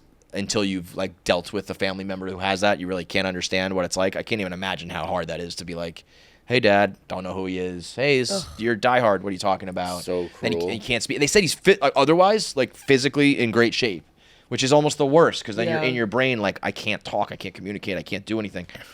But yeah, no, they just have the means and the ability to have like a house for him. It's not just like we're sending him to a regular people's, whatever. So leave the fucking Willis family alone. People suck, man. It's getting harder for me to be on the internet. Like, I know this is where we like make our living, but everyone's just miserable. I just can't. And mean and like can't wait to like jump on everybody and attack. It's just like, which is, I mean, listen, I did a lot of that when I was younger, like sports related, just commentary related, making fun of people, jumping on them. So I'm guilty of it myself. Maybe you just get older, wiser, more mature. Maybe you just get exposed to the internet too long. But I'm just like, I can't do this, and I can't even like I don't want to be a part of it. But I guess there's always kind of a new generation doing it for the first time. Feels like they're making a difference or being heard or seen.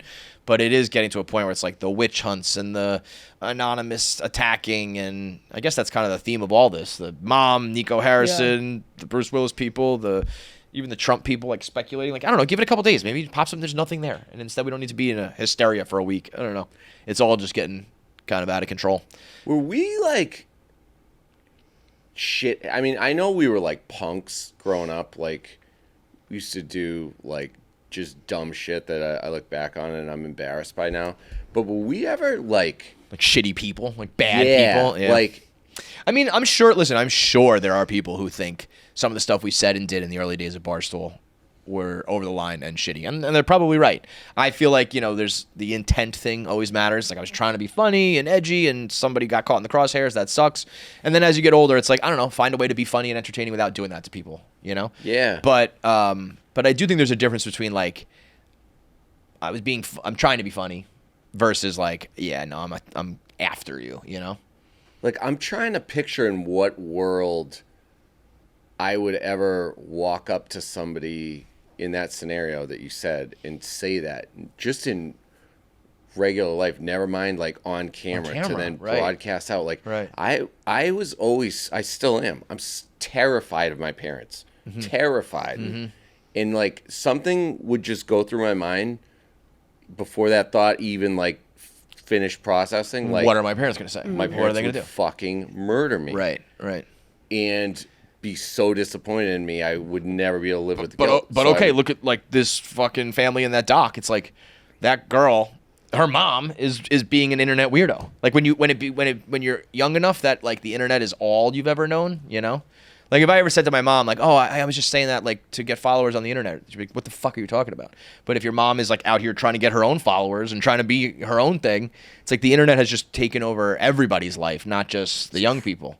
Crazy how full circle this just came, because Nate said the same thing to me last night on the ride back. He was asking me about the Ella Tommy thing, like you were earlier, mm-hmm.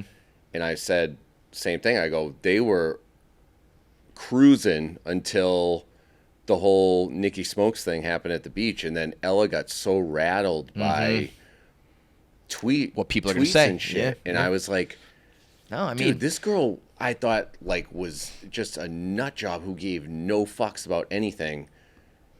And everybody cares on some level, But that's what I go. That's what sucks. I go, and she starts talking about, like, these rankings and, like, and I'm like, that filter was, I was like, why? I really didn't. I why thought that does was a anyone give a fuck? idea. Nate said, he goes, dude, that generation has never known any differently. He goes, they're used to instant reactions, instant like responses, and I've talked to them before. And I was like, they said that right. This generation said like being cringe is like the worst thing that can happen to you. Yeah. So when it's like, hey, sing a karaoke song or dance or do like be fun and silly, it's like, but then there's gonna be a camera, it's gonna get posted, and someone's gonna be like, that person's cringe, that person's lame, and so you don't like do anything. That's what got. So when I had that little rant about guys not having balls anymore get posted, a bunch of guys DM me and they were like, dude, it's not like that. It's that girls love to shoot down guys and broadcast it to the world, and they were like, it's not worth trying anymore. Yeah. But then I see all these girls talk about like all these like influencers that are fucking gorgeous are like, I go out and guys don't hit on me, guys won't approach me, guys won't talk to me. And it's like, okay, whose fault is it though? Right. Is it? Yeah, I think that's an interesting dynamic where it's like you can't have it both ways. You can't, like, if you want people to come up to you, then you have to be inviting and not post it and not be an asshole. But and if you do, then people aren't gonna. And are we getting to the point now where people's identity online is so much more important in their eyes than like real life? What do you think? We used to have a question on ATI that was like, would you rather be? It was something to the effect of like, would you rather you're online? Oh, I guess it was more looks. It was like, would you rather be one of those people who say, oh, you look better in your pictures, or you look better in person? And I think we were always like, I'd rather just be good looking in person, Right. But younger people would answer like online because that's where everyone sees you. So You know what I actually have to say is I think that everyone talking about like, oh, it's so hard to meet guys, like guys don't come up to me, is like feeding into it like a weird way. Like I almost think like the time when I've had the most guys ever come up to me is just like when I started like telling myself like, no, guy, like I always get approached. And it's literally an aura thing. It's the vibe. It's the aura. Like I literally have the prettiest friends. And like I was going through periods where like people like it's just like an aura thing. Like if you just keep an open mind and just like tell yourself like no, people love coming I think up to me. you probably first of all like talk and act differently when you're like, but I think there's like subconscious shit where I don't know the way you're sitting or carrying yourself. I don't know, it's just like a vibe where it's like there was a couple girlfriends of mine that were like desperately looking for a husband when we were like in our late 20s. And it was like, yeah, we can tell. You know, it was like it was all they cared about, all they did.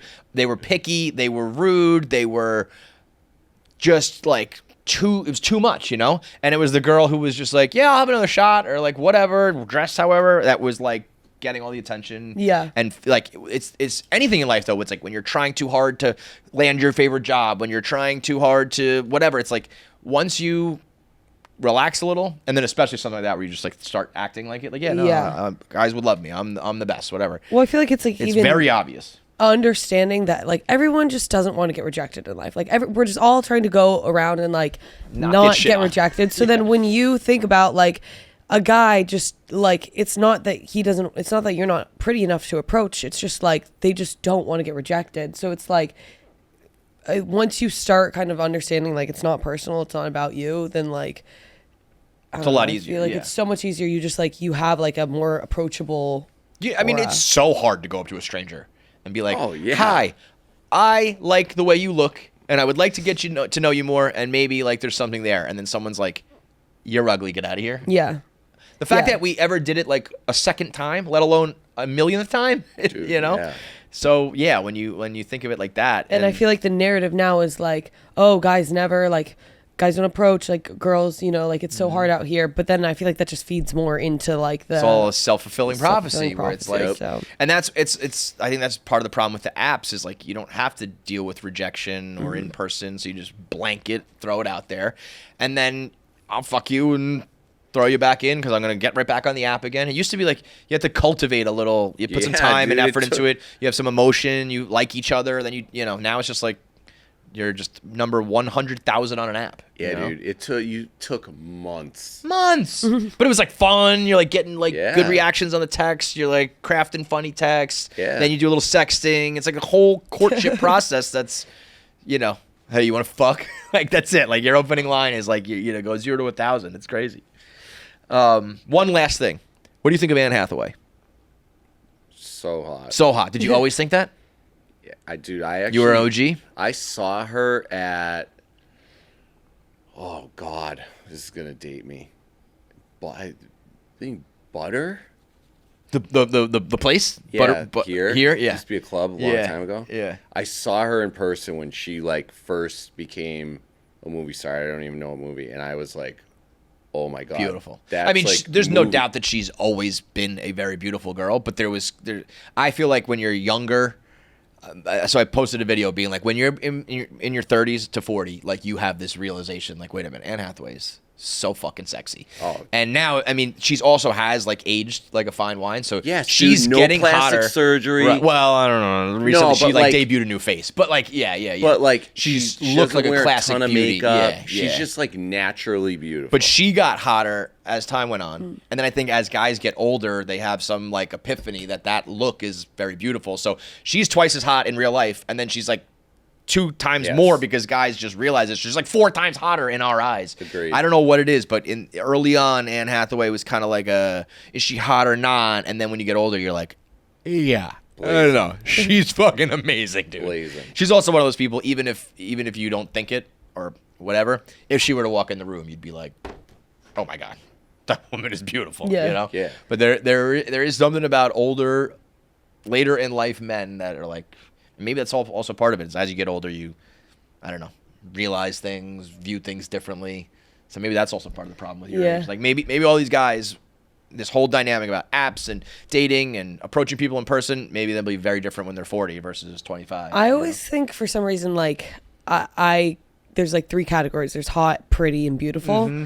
And she falls under like beautiful. Like, she's just like beautiful. But I feel like as you get older, you go from like hot to pretty to beautiful. I also think as you get as a Or as, or guys maybe, start liking hot to pretty to beautiful. I think what I realize as a guy is that like beautiful and pretty also is sexy and hot. You know what I mean? Yeah, Like yeah. in the early on, you're like you want just like an insta thought who's like flashing her asshole on the internet. You know, that's hot, and that is still hot. Don't get me wrong. But then there's also a world where it's like Anne Hathaway with like flawless skin in a beautiful gown. Yeah. Is like I want to fuck that. You know what I Yeah. mean? That becomes not only like wow you're pretty. It's like that's what actually you get like attracted to when you get older. That probably actually checks out. I could see that. I could see when you're young just being like I just want to like fuck a hot girl, versus when you're older you're like that's a girl I would want to like be married to or partner with or whatever. You know what I mean? Yeah. There's more There's like definitely more value. You see more Jackie, value. in who's that. an older chick that you think how Kevin and I think about Anne Hathaway? a girl or a guy? a girl or a guy. Or a guy. One of each. Is there anybody who like aged like a fine wine where you're like, oh wait a minute, that person actually is? I think that's a good question. Okay, Anne Hathaway, obviously. I would say that too. I would say Jennifer Lawrence, you can definitely tell that That's a good she one. has That's a good one. work done. I think that she's still like gorgeous. I think Oh, I have one. who? Taylor Swift. Yeah. I think Taylor Swift, like with her in that red dress at the Grammys last year, I was like, oh my god damn. And I never thought of her as like, I thought she's a pretty girl, but I was never really like, I would like to have sex with Taylor Swift. that Grammy dress where she was like curvy and sexy, I was like, where the fuck did that come from? Yeah. She's one that I've totally like changed my mind on. Wait, who else? I was just thinking about this. Like, obviously, like, Is Jennifer Lawrence old? Am I old for asking that question? I mean, everybody's getting old at this point because it's like I know. I feel like weird that we're talking about Anne Hathaway being she's old. Anne Hathaway's 42. Jessica But I think Alba, she's like, been doesn't around. age. Jessica J-Law is 35, so she's still pretty young. Jessica Alba. Jessica Alba, by the way, She's not might real. be. She might be the #1 girl of all time all time. when you factor in that she owns $1 billion company. Yeah. Don't even care.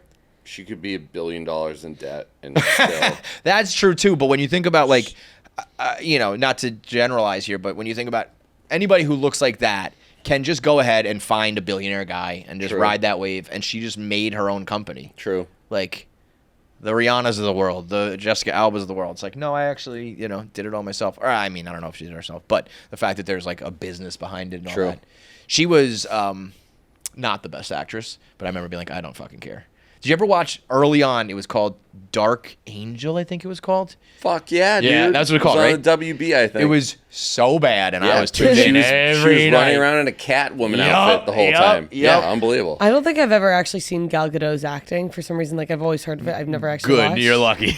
It is I so just bad. watched like clips like You don't understand. She'll be in you don't every movie understand forever. what it was like in the dark ages. We had to watch a WB Yes. show every week Yes. to see a pretty girl. Yes. Now it's That like is- that show would never last because it's just No. like, yeah, I'm just gonna look at you on Instagram. I don't have to watch a TV show. Exactly. I knew like the plot of Dark fucking Angel, the worst television show ever, just to catch this girl in some like black latex pants. Not even like it was just pants. It wasn't even like she was naked or anything. Yep. Just regular fucking clothes You nowadays. know who was on another one that was almost as bad is Ben Affleck's old wife. First Jennifer wife. Garner. Yes. Alias. She- That had like a Alias. run though. Yeah. That was like an But that ABC was- show for like years. That was another one where Yes. she's still beautiful. She's a too. good one. Yeah. That's on the list of Anne Hathaway. Like she's beautiful. Beautiful. Beautiful. obviously J Lo. She's always been hot though. Yeah, but she's just like she doesn't aging, age. really. Like, yeah, She's yeah, not yeah, aging. yeah. I really think there's something to be said right now for old people. The olds are like old legacy acts in music, killing it, selling out. They're the only Yeah. ones like killing it, especially the rap world. Like right now, new acts can't sell a ticket. You go see like 50 Cent and Wu-Tang, it's like, sold Yeah. out arenas. The older women, the Lindsay Lohans, like these, her and Anne Hathaway look like better than they did 20 years ago. That Yeah. makes me happy. Let's go, girl. I mean, all you got to do is get millions of dollars. Yeah. Again, it's not, you're not ugly or You're just pretty. poor. You're just rich or poor. That's what it all I know, comes down it's to. so true. Just All look right. at Anything Dave. else? Just look at Dave. Just look at Dave. I mean, yeah, no, but for real, it's like Dude, got some money, got the hair, took. It's also not only Dude. does the money literally help. I think when you become somebody, you're like, I can't go to the premiere, the red carpet, the event looking like this, you know. Dude. So not only do you have the means to do it, but you have the motivation to do it. The girls were. Nikki Smokes actually pulled this up. I think Ella was talking about like Dave's so hot, blah blah blah. And Nikki was like, That's crazy to me. Nikki was like, pull up a photo, Gross of- Dave picture. Yeah, Yeah. and they pull it up and they were passing it around and like they like Floored. couldn't- They were like, "There's no way that's him. There's It's no way crazy. that's him." And I was like, "No, that was That's him." him. We were in Chicago, in Wicker Park, at some barbecue place. It was kickball weekend. That's when The picture Gross got Dave taken. picture? Yeah. Yep. So that picture got taken. I mean, the bald spot when he walked to work and all that shit. Like, I mean, that was, you know. But yeah, you take care of the hair, you lose a bunch of weight, you buy clothes that like fit you. First, I mean, Dave used to cut his own hair. And, I know. he was Now- like, my hair's awesome. I give my own haircuts. I was like, it looks like it. Yeah. Now you get good haircuts. You have nice clothes that Dude, he fit pays you well. $1,000 a pop for his haircuts. Guess what? I mean, What? that's extreme, Yes. but it looks a lot better than when you do it yourself, Dave. Yes. You dress right, you lose some weight, you get tan, you eat better, like, and then it all, you know. Yes, there is a physical like element, but it's also just like the whole package. It all comes together. That's why rich people are, you know, when you have a stylist and a personal chef and a makeup, hairstylist, Yeah. whatever, like, Stylist, yeah, it all works. Stylist is the biggest part. You don't realize how much it's just like you buy this T-shirt like Yes. off the rack and it fits you how it fits you. Yes. When you get every single thing is tailored perfectly and high With quality someone material. who actually knows style and gets it and tells you like you're gonna look good in this. Right. And then I feel like an idiot. No, you're gonna look good in that. but if you also like yes because they know what they're talking about, but then you go out in the world like I am professionally styled. It's Yes. like what we were just talking about with the girls. Like, Yeah. you carry yourself differently when you're like this is a $5,000 suit. I Yeah. know it. The person, you know. Yeah. Like Big difference. it makes all the difference in the world. The one thing that I've been wanting that like everyone is, I feel like really rich people have that like they swear by is like a LED mask or whatever. It's just like the little red red light ones? mask. Yeah. I've been waiting to get it. Bree just gifted us all of them.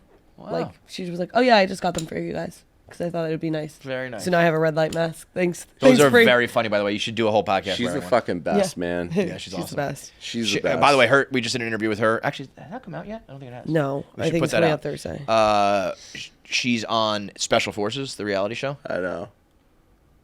The stories that she told us on this podcast. come Yeah, out. Dude. it's fucking. I was insane. like, you are the most badass motherfucker in the world. Dude, I fucking saw it all month. She just like she's so athletic.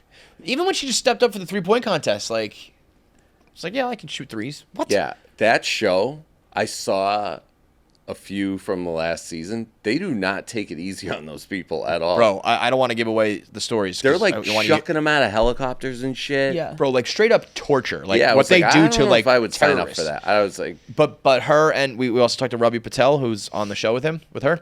They both were like, I would do it again. I was like, you're crazy. You're fucking yeah, crazy. that is fucking crazy. Yeah, I think you guys are crazy for doing the beach house again if you did. Even more insane to do Special Forces. So be on the lookout for that. Hopefully we have to get that like approved or whatever. So there's a little bit of red tape. Hopefully that comes out next episode. So be on the lookout for that. And congrats to the beach house guys. You did it. Thanks, man. Also, congrats on. Oh yeah. Yeah, man. Midnight Bean. I I feel feel like Beach people were House. drinking it. I'm yeah? not sucking your dick. It's good. For no reason. It's I was very skeptical. That is a great Bro, I am little fucking in the middle. concoction. I am really just I as I keep doing this stuff, I'm learning more and more about like the distribution. Like right now, So it's the worst. it's the worst, and I can't Yeah. figure out the way to do it because this can't. one I thought was good because it's nationwide, and I was like, oh, it's going to be available everywhere. Now what I'm learning is almost that's too much. That like I need to focus on like one area, crush it, and then people will be like, oh, did you see that Illinois like made a lot of money selling Midnight Bean? Let's do it in all these neighboring states, and then it goes. So I'm like, it's just I can't. I started out marketing to consumers. I was like, if you buy a bottle, post a picture of your bottle, and we'll do a contest. But when they're not in stores yet, you can't do that. So I'm like, Right. all right, I have to target the owners of the stores and the distributors. How do I do that? Like, so I'm trying to come up with like a campaign Because I'm like, listen, if you are a local liquor store owner, I guarantee you, if you give me some shelf space, these will sell. And I'm like, I don't know how to reach all of the liquor store owners of America, but I promise you, if you stock this and I know about it, I will send people to your store. I have enough of an imprint that they will go and you will at least sell a couple bottles, if not more. So just stock this shit because it will work. You know who your number one salesman is? Chuck. Nasa. I know. Dude, he was making maybe the best drink I had all summer. Mixing them up, turning them into slushies and all that shit. Oh my God, they were this comes good. ready to go. Like, just shake it, pour it, you're good to go. But if you want to put a floater in of some other vodka, you want to put in Bailey's, you want to put in Kahlua, you put in ice cream.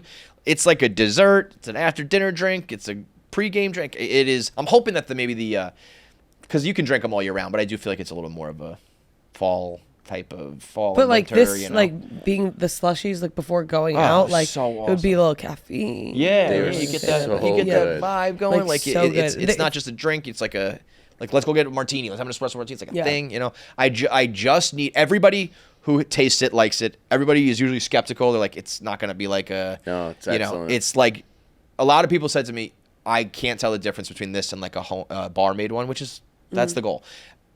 Everybody says that, and I don't think they're blowing smoke. I think they really mean it. So I'm just like, if you own a bar, if you own a liquor store, a distributor, whatever it is, this is at least worth taking a shot on because I guarantee you it will sell. And if you do a tasting, anybody who tastes it goes, "Oh my God, this is actually good." The amount of people who said to me, "Oh, I thought I was gonna have to lie to you, but now I know it's good." Like, so I know it's there. It's just a matter of getting it out there, and getting it out there is just a lot harder than apparently it appears.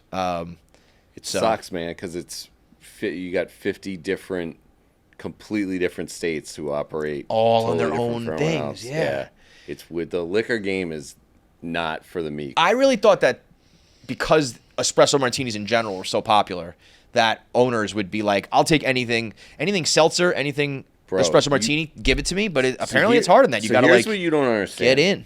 For every like Tito's and Casamigos you see, there are 100 million that fail. Yeah. Endless, yeah. thousands every and there's year. really no rhyme. Like, those usually do taste good or there's something to it. But also, there's kind of no rhyme or reason. It's like, why did this one explode and this one didn't? Because the right person on TikTok made it, you know? I almost feel like me doing this is good, but it's like people kind of realize that I'm a spokesman, you know? Right. Whereas, like, what you really need is just, like, independent. I'd rather have 500,000 people with one follower make a video because everyone just goes, "Oh, I saw that person," than one person with 500. You know what I mean? It's like you need it to be like ubiquitous and everywhere. And I like know the product is there, and it's doing fine, but it's like I just want it to hit that boom and go, and it's kind of hard when it has to taste good because it could be the best marketed. Best packaging, all all that shit. You take a and sip, if it and it's doesn't like, taste good, people are gonna be like one and done. So you have that covered. You know one of my favorite stats is being on like kind of like the bar side and like the liquor side with New Amsterdam. Do you know the number one demographic that Pink Whitney and when I say dominates, I mean they're here and number two is like here. You will never guess it, ever. I would say, like, I mean, I know black people love Pink Whitney. Okay, I would say black women. I was gonna say that Black- was gonna be my guess. Black women. Black women, I think it's 25 to 40. I love it. Like, They're number. so, girl, I feel like this has a Pink Whitney like element to it, where it's like kind of a novelty. It's like, ladies, black ladies, this is for you. I'm telling you, you and your girls will fucking love this shit. $19.99, you can get 5 martinis for $20.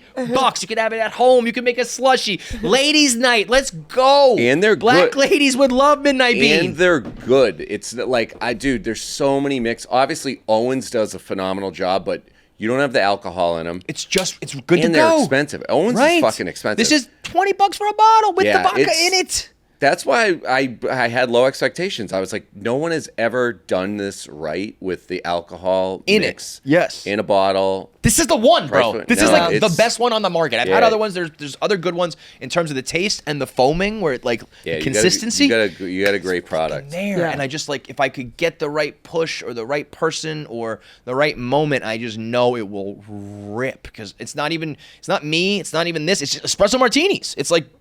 It's there. I just got to get it. So I'm going to go on like tour in the fall. I'm going to go to some colleges and some places. But it's also still like, I just feel like overwhelmed where it's like, okay, if I go to Ohio and I crush it there's still 500 million other outlets and cities and states that, It's tough. overwhelming. But if you are a owner, give it a shot. It's through Sazerac. Big distributor. It is available in every state. You can at least get a couple bottles. Give it some shelf space. Send it to me. I will post your shit. I will be like, go to this store in this town, and people will buy it. People will drink it. They will come back for more. I guarantee it. Mm-hmm. All right. Anything else? We're good. Thank you, Dante. Thank you, Unk. Be on the lookout for Unk's new series, whatever it may be, because he's going to do something to run with this, right? Maybe Also, make me a promise. Also, cheat code. If you buy enough cases of Sazerac product, we do this with their vodka. They have a vodka called Wheatley. Put it in our well. You get access to the Pappy drops every year. If you want Pappy, get Midnight Bean. Buffalo Trace, Pappy, that's all Sazerac. So if you actually want to get an opportunity to buy Pappy at like $200 a bottle, go to town. Black ladies go to town and people on who like Midnight Pappy. Bean. Let's go. And black ladies who like Pappy. Let's go. Everybody can get it. All right. Good stuff. Thank you, man. Thank you.